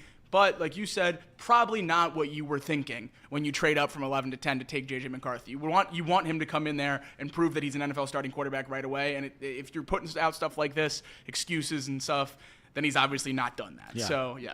There's no way you watch college football and you watched Michigan's team this season. You're like, you know what? That's going to be our guy going forward. I think he's a fine quarterback. I think he can be okay. He wasn't given the opportunity to really throw at Michigan because they were so good at the running back position. But saying that, you would be asking him to nearly double his output from what he did in college. 320 attempts the past 2 seasons. The average quarterback's throwing over 400, 500 attempts. That's a good point. And you're asking him to double that output and as a rookie? I think this is the right move. If you were going to draft J.J. McCarthy, it had to be playing the long game. There's no world where you say, you know what, J.J., you're going to go out and ball for Minnesota this year because we got Justin Jefferson. You're going to come out, you're going to throw 550 times, and you're just going to completely change the way you've played quarterback over the past 3 seasons. No world was that going to happen. This is absolutely the right play by Minnesota. So J.J. McCarthy last year, obviously national champion, all that good stuff, picked 10th in the draft, 10th overall in Heisman voting. J.J. McCarthy threw for 22 touchdowns, 4 interceptions, just below 3,000 yards last season. Drew Aller, Penn State's quarterback, who's unanimously viewed as one of the worst quarterbacks at a power school with a national championship aspirations. Everyone wants him Heisman contender, by the way. going into this year, stuff like that. People hate Drew Aller. Drew Aller threw for 2,700 yards, 3 more touchdowns, 2 less interceptions.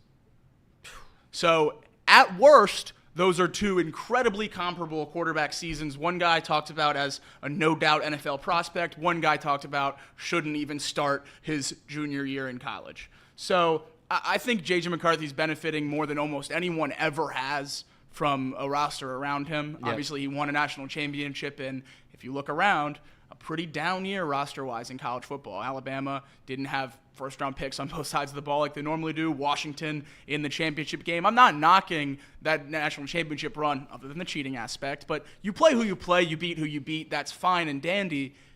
To look at J.J. McCarthy as a top 10 pick as an NFL quarterback strictly because he led his team to a national championship, that requires me to bring in the external factors and grade the other things as well because he didn't lead his team to a normal Big Ten national championship. Ohio State, who had beat Michigan up until the last 3 years, basically every year of my life, had their worst quarterback I've ever seen playing, and you're still driving near the red zone in Ann Arbor right before the interception to ice that game. So I don't think that this Michigan team that won the national championship was nearly as reliant on JJ as people now looking back would make you think.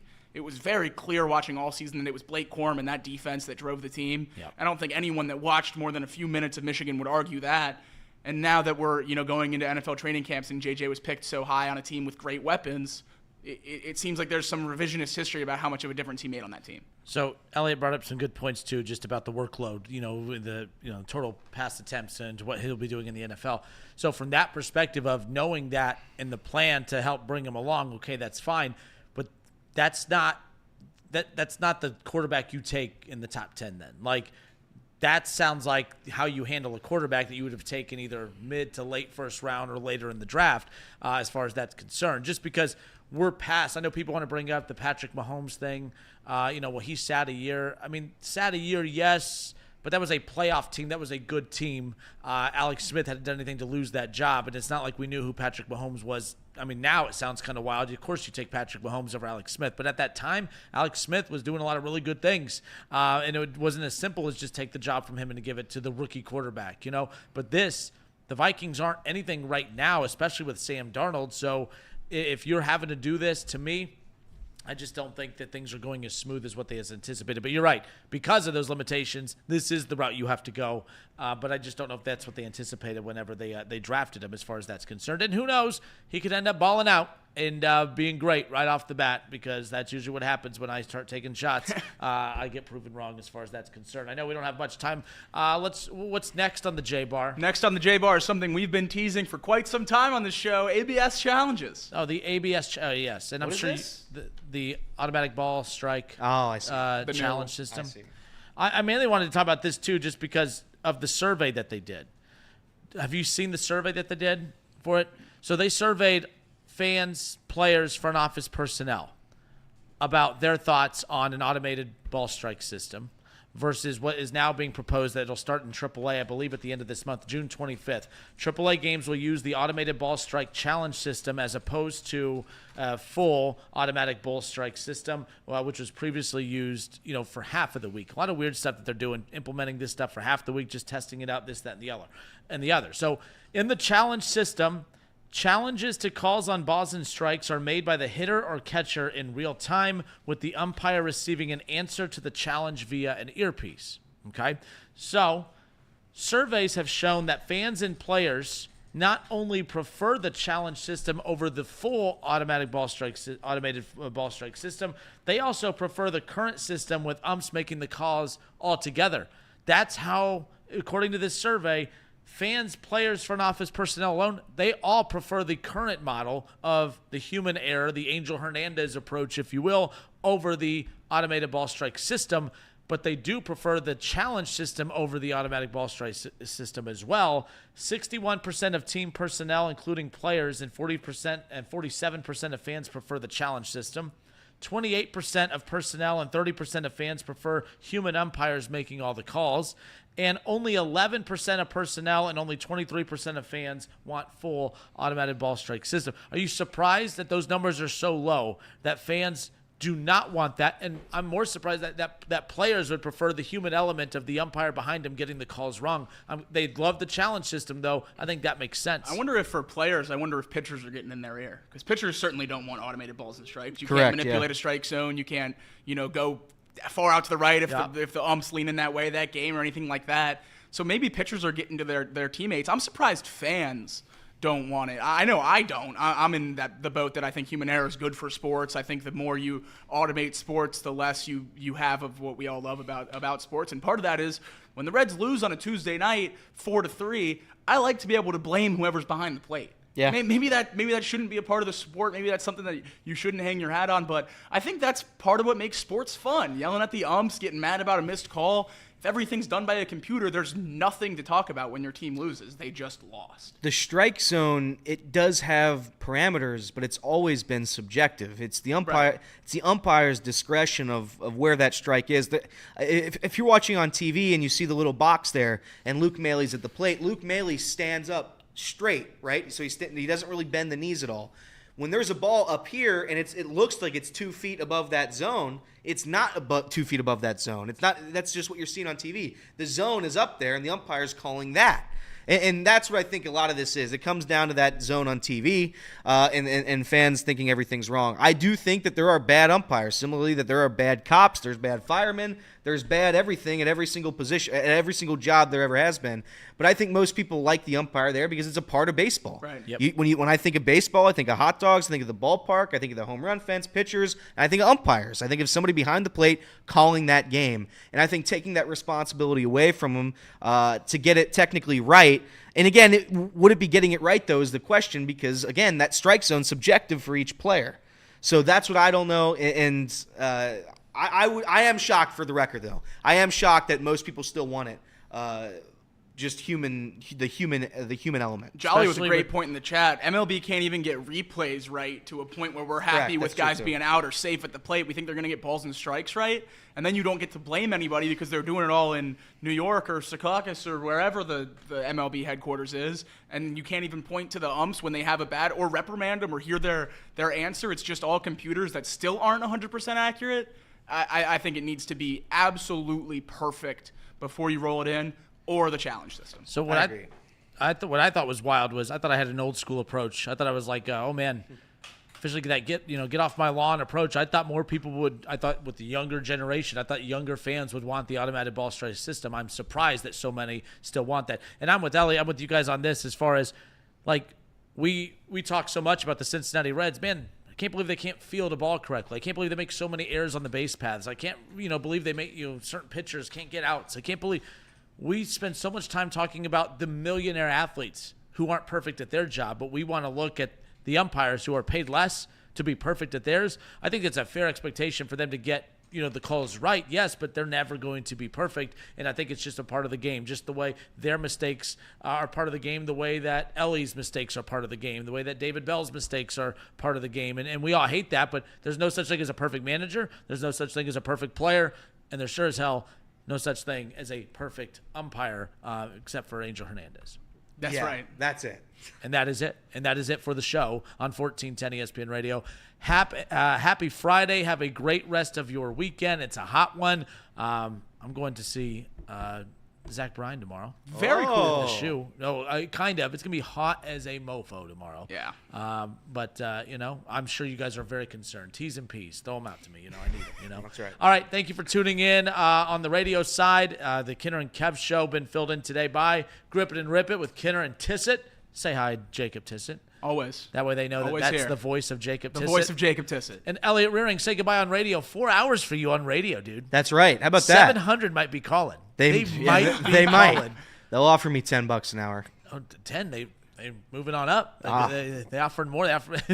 That's below minimum wage. Thank you for tuning in. Kinner and Kev Show, 1410 ESPN Radio. Coming right back on YouTube.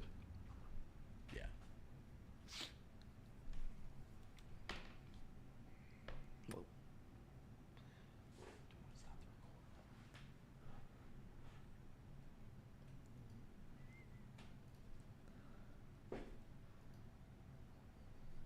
All right. We good? Yes. Now we're we are. good. Hey, I saw this. I thought this was interesting. So, based on ESPN personalization data, the WNBA has seen the largest year-to-year growth amongst sports with 1 million plus favorites on social media. So, that's a 47% growth from year to year. Caitlin Clark, think about this. Like when you think about the most talked about athletes on social media, this is wild. There's LeBron James, there's Tiger Woods, there's Steph Curry. Caitlin Clark led all players with 373% month-to-month growth to become the fourth most favorited and talked about active athlete, only behind LeBron James, Tiger Woods, and Steph Curry. Wow. That is wild. That is crazy. Because I know we're she's being talked about a lot. That league's being talked about a lot more, but that's a lot. That's not just a little bit. Like that's Angel Reese top 5 on there too. No. I don't have the list, so No. you know what I'm talking about. So you've seen this too, then? I saw the list. Okay, so she's on that list too. don't That think so. sucks. I don't think so. Okay, good. I don't think so. Yeah, I mean, it's all these people. This is Angel. This is my baby. All these people I'm that say talking they're about growing the Caitlin Clark. sport. It's the numbers are very clear that the one who's bringing everything to the WNBA is Caitlin Clark, and everyone else who's growing because of it is because of their relation to Caitlin Clark. So I think doing anything else, blowing anything else, digging into it any deeper than that is just trying to find a story. Caitlin Clark is growing the WNBA, and there's no other spin zone to it. Yeah. Oh, sorry. I let go. I was going to say something, but they never put it in there. I do mention her turnovers every single time I talk about her. You do? It's my favorite bit. Caitlin Clark, by the way, there was not been a bigger home run for any league since, I don't know, Tiger, from getting a superstar like this. Tiger with the PGA Tour. I mean, the WNBA hit an absolute home run. Yeah. Every storyline that comes out, every story of them bullying her or shoving her to the ground or getting flagrant ones, Angel Reese saying she's the face of the league, all of this stuff is just going right into their hands. And I know technically nobody's a tough word to use, but the TV growth has certainly gotten better, but it's still not at where it could be, obviously, for a league. They're still losing, millions upon millions of dollars. $50 million. They're still losing money, but without question, the league is doing better than it's ever had in its entire existence, and that is solely. You can say it's because of Angel Reese, and maybe that's a part of it, small part of it. It is all because of Caitlin Clark. Caitlin Clark has saved the WNBA. How long this will last, I don't know. With stories like them keeping her off the Olympic team for some nonsensical reason, silly. All of this stuff is just playing right into their hands. They're still selling tickets. 17,000 people they're still getting for Caitlin Clark games. They're moving her to like when she comes to town. Oh, yeah. They're moving this to like NBA arenas. because there's no, I mean, that's not new news, but like it's still fascinating that wasn't like an early trend the first month. Like that's the ongoing plan the rest of the season, which is just wild. Very rarely, and we've been lucky to have it a couple times in our lifetime. Steph Curry, LeBron James, Tiger Woods. I'm trying to think. Shohei Ohtani, Major League Baseball. So many superstar athletes that have truly changed the game. And now Caitlin Clark for women's basketball has changed not only just WNBA, she's changed college basketball. She's going to change the landscape of high school women's basketball. More girls are going to be into that now. What she's done is absolutely incredible. She deserves all the credit. She deserves that. I know it's on the J-Bar later. That exemption that Tiger Woods gets to play in every high-level event, she gets all that too. She should get a percentage of the league. It's her league now, and the rest of them basically just work for her. I hate to say that, but that's true. That's what it is. That's how important she is. Let's bully her off. If the WNBA wants to bully her out of the league, let's see where it goes next year. I promise you it disappears. I saw a picture of a graph on Twitter that they're going to be profitable at some point relatively soon, yeah. I believe. Sooner than for the first time ever that they're trending towards profitability. There was never there was no sign. There was no point that it was going to become. There was no reason to believe that it was going to become profitable at any point until this year. It's finally trending that direction. And that's just year one. Right. That's just year one, and that's the thing. That's year one when she's playing in one of the smallest markets in the entire league. Yes. That's what's. And by the way, when the Pacers were in the Eastern Conference Finals, there was a lot of people saying, "Man, I really hope the Pacers don't win. That'd be bad for the NBA to have Indiana have a team in the NBA Finals." And yet, this is proving that men's basketball women. If you have the star, because the Pacers, they have Halliburton, they have Obi, they have good players. They don't have that star. You put a star in Indiana, it doesn't matter. It doesn't matter where they play. I mean, I think that's what you're seeing around the league as far as that's concerned. But in 49 states, it's just basketball. Yeah. It's like the SEC. It just means more as far as that's concerned. But no, I say that because, like, I hate when people talk about, people need to understand there's levels to this. She has to, there's. It's kind of like that J.J. McCarthy conversation earlier. Yeah, for the casual player, for the average player. But, like, you have to capitalize on this. So, no, part of the J-Bar you talked about, the PGA Tour, is a perfect segue into this, that the PGA Tour has created a special sponsor exemption for 15-time major champion Tiger Woods, and Woods alone. That's not fair. What? Only Tiger? What about all the other golfers? They work hard, too. Man, they put in just as much work as Tiger Woods. They have feelings, too. This just isn't all about Tiger. No, because golf, they kind of know their place. They kind of know where they fall in the pecking order of things, and they know that, hey, despite the fact that we have a lot of really, really good golfers, this might be the deepest, list of really good golfers that they've had in the history of the sport, right? But that doesn't necessarily mean that it brings ratings. Tiger Woods, any tournament he's in, it's bringing the ratings, and golf knows this, so they're making special exemptions. They're doing special things to capitalize on that, and that makes all the sense in the world. So when I hear WNBA fans try to say that, well, you can't do it because she has to do this, and she has to try out for this, and stop it. There's you don't have to call it exemptions. It's just called common sense. There's some things you could do to put her at the front and stop worrying about feelings. If you're worrying about hurting their feelings, you're not going to succeed as far as that's concerned. And my favorite thing about her, the more they talk, the more she just keeps complimenting him. I mean, it's literally like your parents tried to teach you. Just kill him with kindness. No, forget that. I'm mouthy. I'm going to run my mouth. This chick, they're calling her every name in the book. And she's like, yeah, that's a great player. 6th woman of the year. Like, she's just killing him with kindness. I don't know who her PR team is, but they've done an absolutely phenomenal job. Maybe it's just her. But how she's handled every single thing that's happened over the past couple months has been incredible. All she does is compliment people. Yeah, that's all she does. She's a great player. Yeah, I don't think I deserve to be on the Olympic team. There are players far better than me. When you handle everything like that, it's just like nobody has anything left to say negative about you. And she's done it perfectly to a T. And the WNBA is thanking their lucky stars that she went there instead of Ice Cube's Big Three. For sure. That's why it's so funny that I think they treat her so poorly. It's because she had other offers for bigger money to play in different leagues. And sure, we can do the debate of, not doing the level of competition. It's the same thing we talk about with LIV and PGA. Yeah. If you go to that, does your legacy die? Does your brand die? And sure, that might have been the case, but $5 million is $5 million. So the fact that she took what is it, $40,000 a year to play in the WNBA, right about $40K a year. It was 40. I mean, yeah, congrats to her. That's real. I mean, stand-up individual. And you think the league would benefit. They are benefiting from that. You'd think the league would show her some respect for doing that and looking out for the rest of the players. Respect. That's what I'm saying. All right, we're closing it out with this. A little more likely. Going out of order on the J bar. I apologize, but a little more likely. I mean, you have an up button, right? Oh, yeah, we have an up button. See, like we don't have to go in order. Make an exemption, dude. Simple as that. The J bar's been exempted. Well, yeah, there we are. It's exempted. All right, a little more likely. I'm gonna throw out this. What's more likely here? How much time we got? We got 15. We got a little bit more time. All right, what's more likely? All right, the Cincinnati Bengals finishing last in the AFC North. Nice. Again. Sorry, no. Let me take again out. Let's start over. Yeah, please. Let's start over. Please. Let's start over. Please. It's a Friday. This is fun. Take This is fun. We always have fun here. What's more likely, the Bengals finishing last in the AFC North or the Reds winning the NL Central? Which of those scenarios is more likely as we sit here in June where there's no news ever? I think it's more likely that the Bengals finish last in the AFC North. And the Reds win the division? Then the Reds win the Central. I'd agree. I think it's more likely because I think there's a real world where the AFC North is all 10 to 12 wins and maybe all 4 playoff teams. Yep. So I think that's a very feasible option. And, yeah, I don't think the Reds have a chance in hell to win the NL Central. Reds have 0.0% chance to win this division unless the Brewers collapse and they all get hurt. And I don't know, some sort of horrible event happens where the Reds would have to somehow be the only team left to play in the NL Central to win that division. Bengals play in the greatest division in the NFL. You have 4 legitimately bona fide Super Bowl contenders, in my opinion. The Steelers are the worst of the other 4.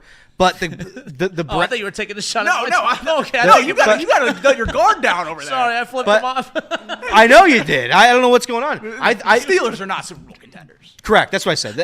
I think if Russell Wilson somehow brought back the magic of what he was in Seattle, I think there's still a chance. Yeah, they can find the Legion of Boom. They'll be all right. They still got an elite level defense. They still got an elite level defense. If Russell Wilson's able to be somewhat of what he was in Seattle, that'll still be a competitive, good football team. I still bet they're over. I bet they're over to have the 9.5 games. Streak ends this year. So I think they'll have a winning record again this season. Saying that, the Browns, despite what I think of Deshaun Watson, if he's able to somewhat be a good player and stay healthy, I think the Browns are damn good. We all know what the Ravens are, and we all know what the Bengals are. So yeah, I think it's a legitimately 4 damn good teams in that division, opposed to the NL Central where it's 1 good team and 4 terrible teams. The Reds are one of the 4 terrible teams. So I thought when you did the look, I mean, if he could have told you how wrong you were, I don't think he could have found the words to match the look that he gave you when you said that. But I have no confidence in my team, apparently. I just thought that look was about the Browns, so I just gave him the bird. No, it was the Steelers. I wasn't even being mean about the Browns. But no, his look, I thought that's who you were mocking. So I just to gave be you, fair, I don't think the Browns are Super Bowl contenders either. But if I'm well, picking one, I'm picking one out of the 4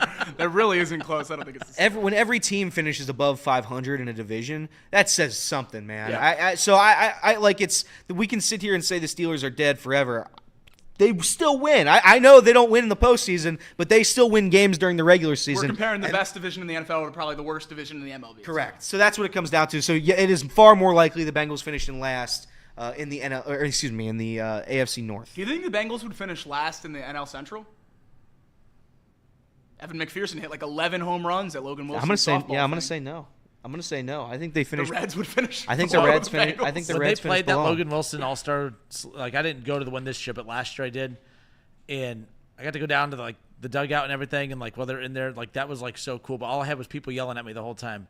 He hates the Bengals. He hates the Bengals. And everyone's looking at me. I'm like, no one knows who I am. But now there's just all these people yelling at the Bengals players saying that I hate the Bengals. So, But I just got to stand there awkwardly next to you had obviously T. Higgins and then Chad Ochocinco gets there. And those two are just chopping it up. And I'm just, there's a picture of me standing there looking at them. But he's looking to the side of me. But it looks like we're all three in conversation. I'm not talking to them. But that picture is pretty damn cool. I might have to break it out. It looks like, it's just us three. There's 3 legends just chopping it up, just catching up, That's good stuff. So with this, the Reds have 2 pitchers right now that make me want to buy in just a little bit because the trade deadline's coming up. And I'd like to think that the Reds, and I know that this is wishful thinking, this is the homer thinking, I would like to think that maybe, just maybe, that after, and I was in support of them not going all in at the deadline last year. I go, you can't overreact to the June run. I was like, just let it breathe a little. But we now know they need pieces. You need something. I think it would be wrong of the Reds front office to not do anything big at the deadline. And I don't mean big like have to go get like a major superstar, but I mean, who's the guy at the White Sox right now? Why am I drawing a blank that he's the outfielder? Luis Robert? Yeah, like he's available. Like I'm just saying, like I would love to see the Reds kind of pull the trigger on something big as far as that's concerned, if it's possible. You do that with those two. I mean, we've talked a lot this week between off the bench and our show about the ace, who's the ace. I mean, right now, the fact that we don't know, I mean, we think we know, but the fact that both are pitching at that level, the Reds have the starting pitching that not a lot of other teams do, and the Reds have a lot of pitching from top to bottom with deficiencies in there sprinkled in, don't get me wrong.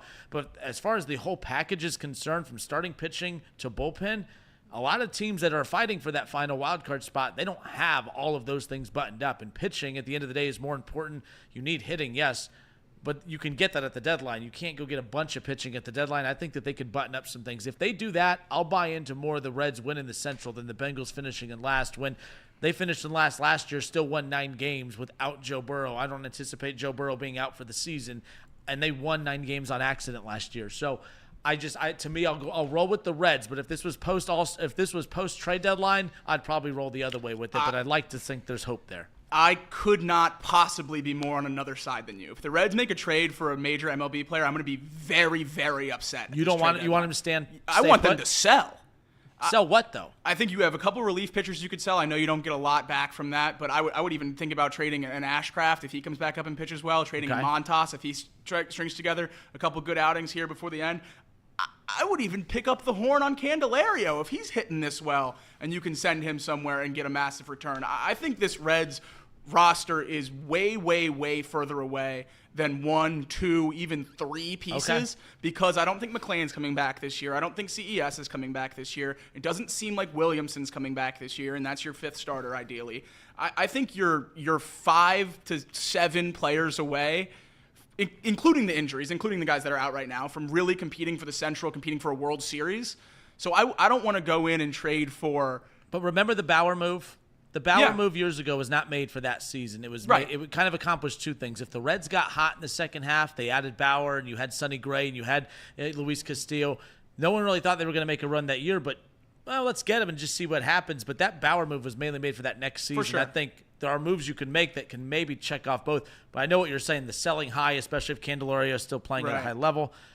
We're on opposite sides, but I think there's something to both. I just don't really – if they sell – that means they're telling us, we're giving up. That's where I'm like, that would be kind of devastating. As far as that goes. I don't agree with Kinner, but selling is selling right now while you have all this excitement would be wild to me. I guess it would obviously depend the thought who would be you're that selling. Next year you're better. Correct, and I guess if you're doing that, like you can talk me into selling India. You could talk me into selling Frankie Montas, Buck, Fernando. You can talk me into some of those moves. Sure, that's what I mean. That's what I mean. I'm not talking about trading a Green or Lodolo or anything like that. Don't think I'm crazy. I was more into going all in, if you wanted to use that word, last season than this season, because last season at least we were somewhat healthy at that time. We knew who we were at that moment of the trade deadline. We don't know who this team is. Right. We started a lineup with Santiago Espinal hitting 5th, and we're talking about 1 move, 2 moves, saving this? No. But you don't think a move like that is, again, it's not just about this season. Sure, but that's because next year those positions will be filled when the injuries get healthy. But you think any of those guys are better than what they can get? I think all of them are. I think most outside of the only position where they could really be better at is the right field position. And to get an MLB caliber right fielder that would come in and start right now and be better than the platoon guys would take 2 or 3 top 20 prospects. Like to trade for Luis Robert would take 3 top 5 prospects probably in our system. He has team control through 2027. He's one of the most exciting players. Why would you want that then?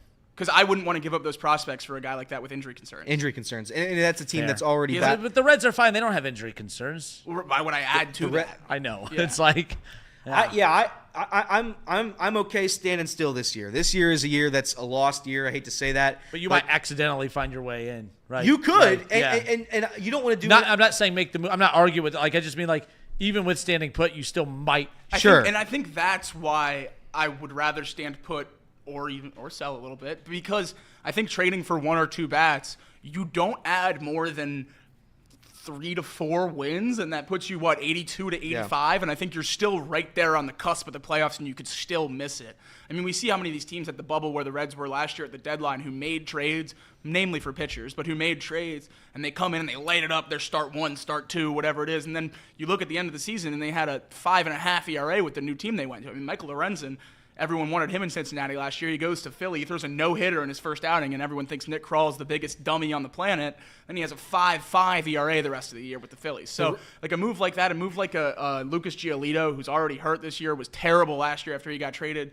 Trading for these guys that are supposed to be plug and play and benefit the team doesn't always work out, and then you lose prospects that could be good. You're gambling on both sides of it, and when the team is not – when you're not making a trade for one guy to win a World Series, you're just trying to sneak into the third wildcard spot. That's just not worth it to me. And the Reds did get a taste of this, Kenner.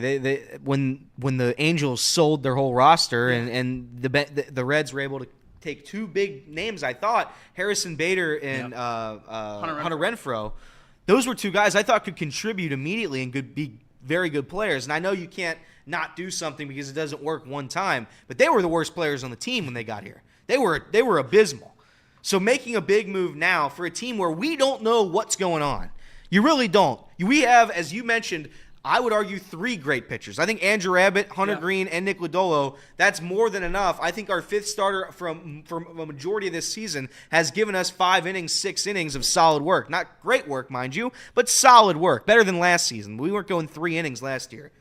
Going for a big free agent this year when you don't know anything about this roster right now because of TJ Friedl. Is he hurt? Is he healthy? Nobody knows. Jeimer Candelario is battling tendonitis. We got Matt McClain not here. Is Noelvi Marte going to be a contributor this year? We don't know. Nobody knows anything. All we know is that the offense needs a hell of a lot of help, and unless they're trading for 5 guys, I'd say what are we wasting our time for? Let's move to next season. Let's focus on next season. You can, and I'm not saying quit by any means. I'm not saying sell. I'm not saying quit. You're still fighting for the playoffs this year. I'm just saying one big move. Don't risk next year for this year when I know this year is respectfully this team's not very good. Right. The offense is abysmal. Fair enough. Does that mean you make no moves in the offseason either? No. Because what's the not difference? At all. What's Not the at difference? All. The difference is not trading prospects. And we need one veteran arm most likely. And I want an outfielder. And then we need one right fielder or left fielder, depending on which way you go. The only area of this entire season, I don't like to blame David Bell because this isn't the roster he was promised. I don't like to blame Nick Krall because who knows if he built a roster that works because the roster that was supposed to be out there is injured. Correct. The one place I do kind of blame the front office, Candelario signing has been great. He's turned into the player that we expected him to be. He's hitting like the back of the baseball card like we talked about for the first month. That's awesome. Why didn't we put money into the outfield this offseason? Well, it's because you thought you had it. You had TJ Friedl. Great. You had Will Benson and Jake Fraley. I presume at best platoon players. Yeah, but one of them's gonna be in the starting lineup every day, and you knew Spencer. But not every day because Stu's in there against lefties. Correct, but that's the and then point Spencer though. You helped defensively. You had it filled out, and Spencer Steer is your left. We can talk about how bad he is on defense. That's where he's playing. You can't. He's not good enough to be DH. He has to be. He's good enough to be on the field every day. He could be good enough to be a DH. He could be maybe eventually, but this year specifically, you need Spencer Steer out in left field. Nick Krall had all of these positions. We have a surplus of infielders. Yeah. Noelvi Marte, Jeimer Candelario. At the time we had CES. You have Jonathan India, Ellie De La Cruz. McClain. You have Matt McClain. You had Edwin Awoya, who was supposed to maybe and be look up at the this minors year, right now hurt. too. Yeah. You have 6 infielders taking up 4 spots. There was no move to be made. I'd argue Jeimer Candelario at the time I was against because you already have that position filled. Looking back in hindsight, great move by Nick Krall. But yeah, so this season I'm looking for one right fielder and one veteran arm. That's my off-season move.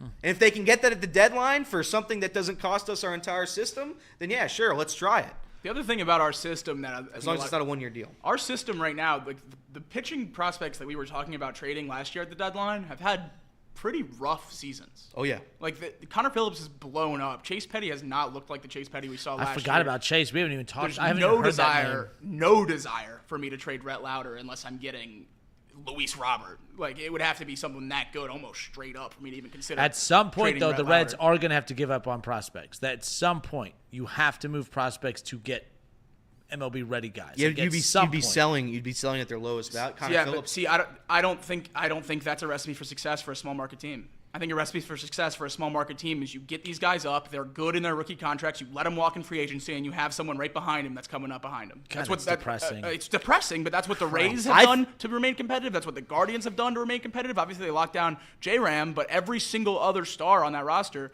is good and goes. Pitchers, they're good and they go. Who's the next big contract? Like, who's the next big Votto contract? I mean, Ellie. You got to hope it's You would Ellie, think. and then if it's not, it's you either put McClain or Noelvi as the cornerstone of the franchise and build around them. I think I hate saying it out loud. I think the chances Ellie's a Red his entire career are near zero. Don't disrespect the Dodgers shortstop like Yeah. that. Really? Man, he's all about the depression. He is about the depression. I just think it's are a you realistic. Are you on that boat? I just think it's I'm a realistic. pessimist. I don't think I'm not. I've never been a prospect guy, Kenner. Never in my life have I been a prospect guy. But you look at the Astros. You look at the Dodgers. Hell, you look at the Dodgers. Dodgers farm system's unbelievable still. Some of these guys they bring up, Chris Taylor. I mean, they've got loaded They're weapons the top everywhere. two catching prospects right now. And it is the prospects objectively matter. Having that patience is very important for a successful small market franchise. You have to have it. You have to believe in these prospects. You have to believe it's going to work, and that's what Nick Krall's doing. I do agree with Kenner. At some point, you have to let some of them go for when you go, quote unquote, all in. There is going to be a moment when they go all in, and when that happens, some of those prospects are gone, and you're going to have to live with that decision for a 2-year, 1-year window. If the Reds are where the Brewers are right now, and everyone else in the division's 5 or so games back, that's when I'm trading the prospects. So what would you rather have? And we're out of time, but a 2-year World Series window going all in, or a 6 to 7 year competitive window where a World Series is all based on and again, you're not promised anything in that World Series win, but like the fan in me is like, man, I just want to experience a 2-year, like, man, we have an amazing roster, we have the face of the franchise in LA, everything's centered around that, and then hopefully we get what we went all in for. Or like you brought up the Guardians earlier. I know they played in a World Series, but I mean, we're approaching a decade since that happened. I mean, we're heading 20 games above 500 this year. So, but it's like, but do those fans feel like they're in it? Do those fans feel like they're Right now they do. I would assume so. no, like for the division, yeah. For the- But, like for the American it League, just yeah. seems. I don't know. I would could say be so. wrong. Could be wrong. I don't know. Been wrong before. I But would take the 6-7 years of being competitive over 2 years of being the best. I'd If you're take- not guaranteeing me a World Series, I mean, we've seen the last 2 years, the Diamondbacks below 500 at the trade deadline, get in as the third wild card team, go to the World Series. The Phillies, third wild card team, below 500, get in, go to the World Series. The Braves, when they won the World Series, below 500 at the trade deadline, get in, go to the World Series. The expanded playoff has made it irrelevant to win 110 games. And we've seen that by the rest versus rust debate of these guys coming off the wild card and dominating the 110-win Braves, the 105-win Orioles, the 100-win Dodgers, and all that stuff. Those teams are losing now to these teams that aren't as good, that ride on the power of friendship and vibes and stealing some bases. So the desire for me that I had basically my entire life to root for a 100-win baseball team is completely out the window. I'm more than fine with being an 85-win team as the second and third wild card team and making the playoffs for a decade. Because you can get to the World Series that way. We've seen it. I'd take the 2 years. I'd take it as somebody who has not seen winning as bad as the Reds franchise has been over the past 25, 30 seasons. It's time that eventually you have to be one of the best of the best. Eventually, because you can't keep being the worst. That's just what I'm at right now. It's tough for me to sit here and say in those 6 years maybe we're competitive, maybe we're not. And maybe that's how it is. Maybe that's how it is because the past couple World Series attendees have been those wild card spots. So maybe that's the right method. Just me personally, I'm sick of the losing. The Reds make me very sad on a consistent basis. So yeah, if you're giving me a 2-year, I'm the best in the league, and we'll take our chances there. I'd take it. Fair enough. Fair enough. Well, you two have done enough today. 4 hours. Look at you two. I'm tired after 2. And, I'm getting that. But everyone have a great weekend. Appreciate everyone on the YouTube side. Subscribe, of course. Become a member. Become a member. I figured out, where you can go and become a member, all that stuff. So, go click on all that when you're on the tube of the U. Of course. And there you go. But what do you guys got going on this weekend? Not a whole lot. I have tickets to the Reds game on Sunday, but tickets for Zach Bryan are about $40 now, and I can't justify not seeing Zach Bryan for $40. So I might go up there on Sunday. I haven't decided yet. What about you? You a Zach Bryan guy? I like Zach Bryan. I've never been to a concert, but I'd like to. I can feel a sneeze coming on, so if I go away for a sneeze. I have a wedding on Saturday as well. Oh, Well, good. Well, enjoy it.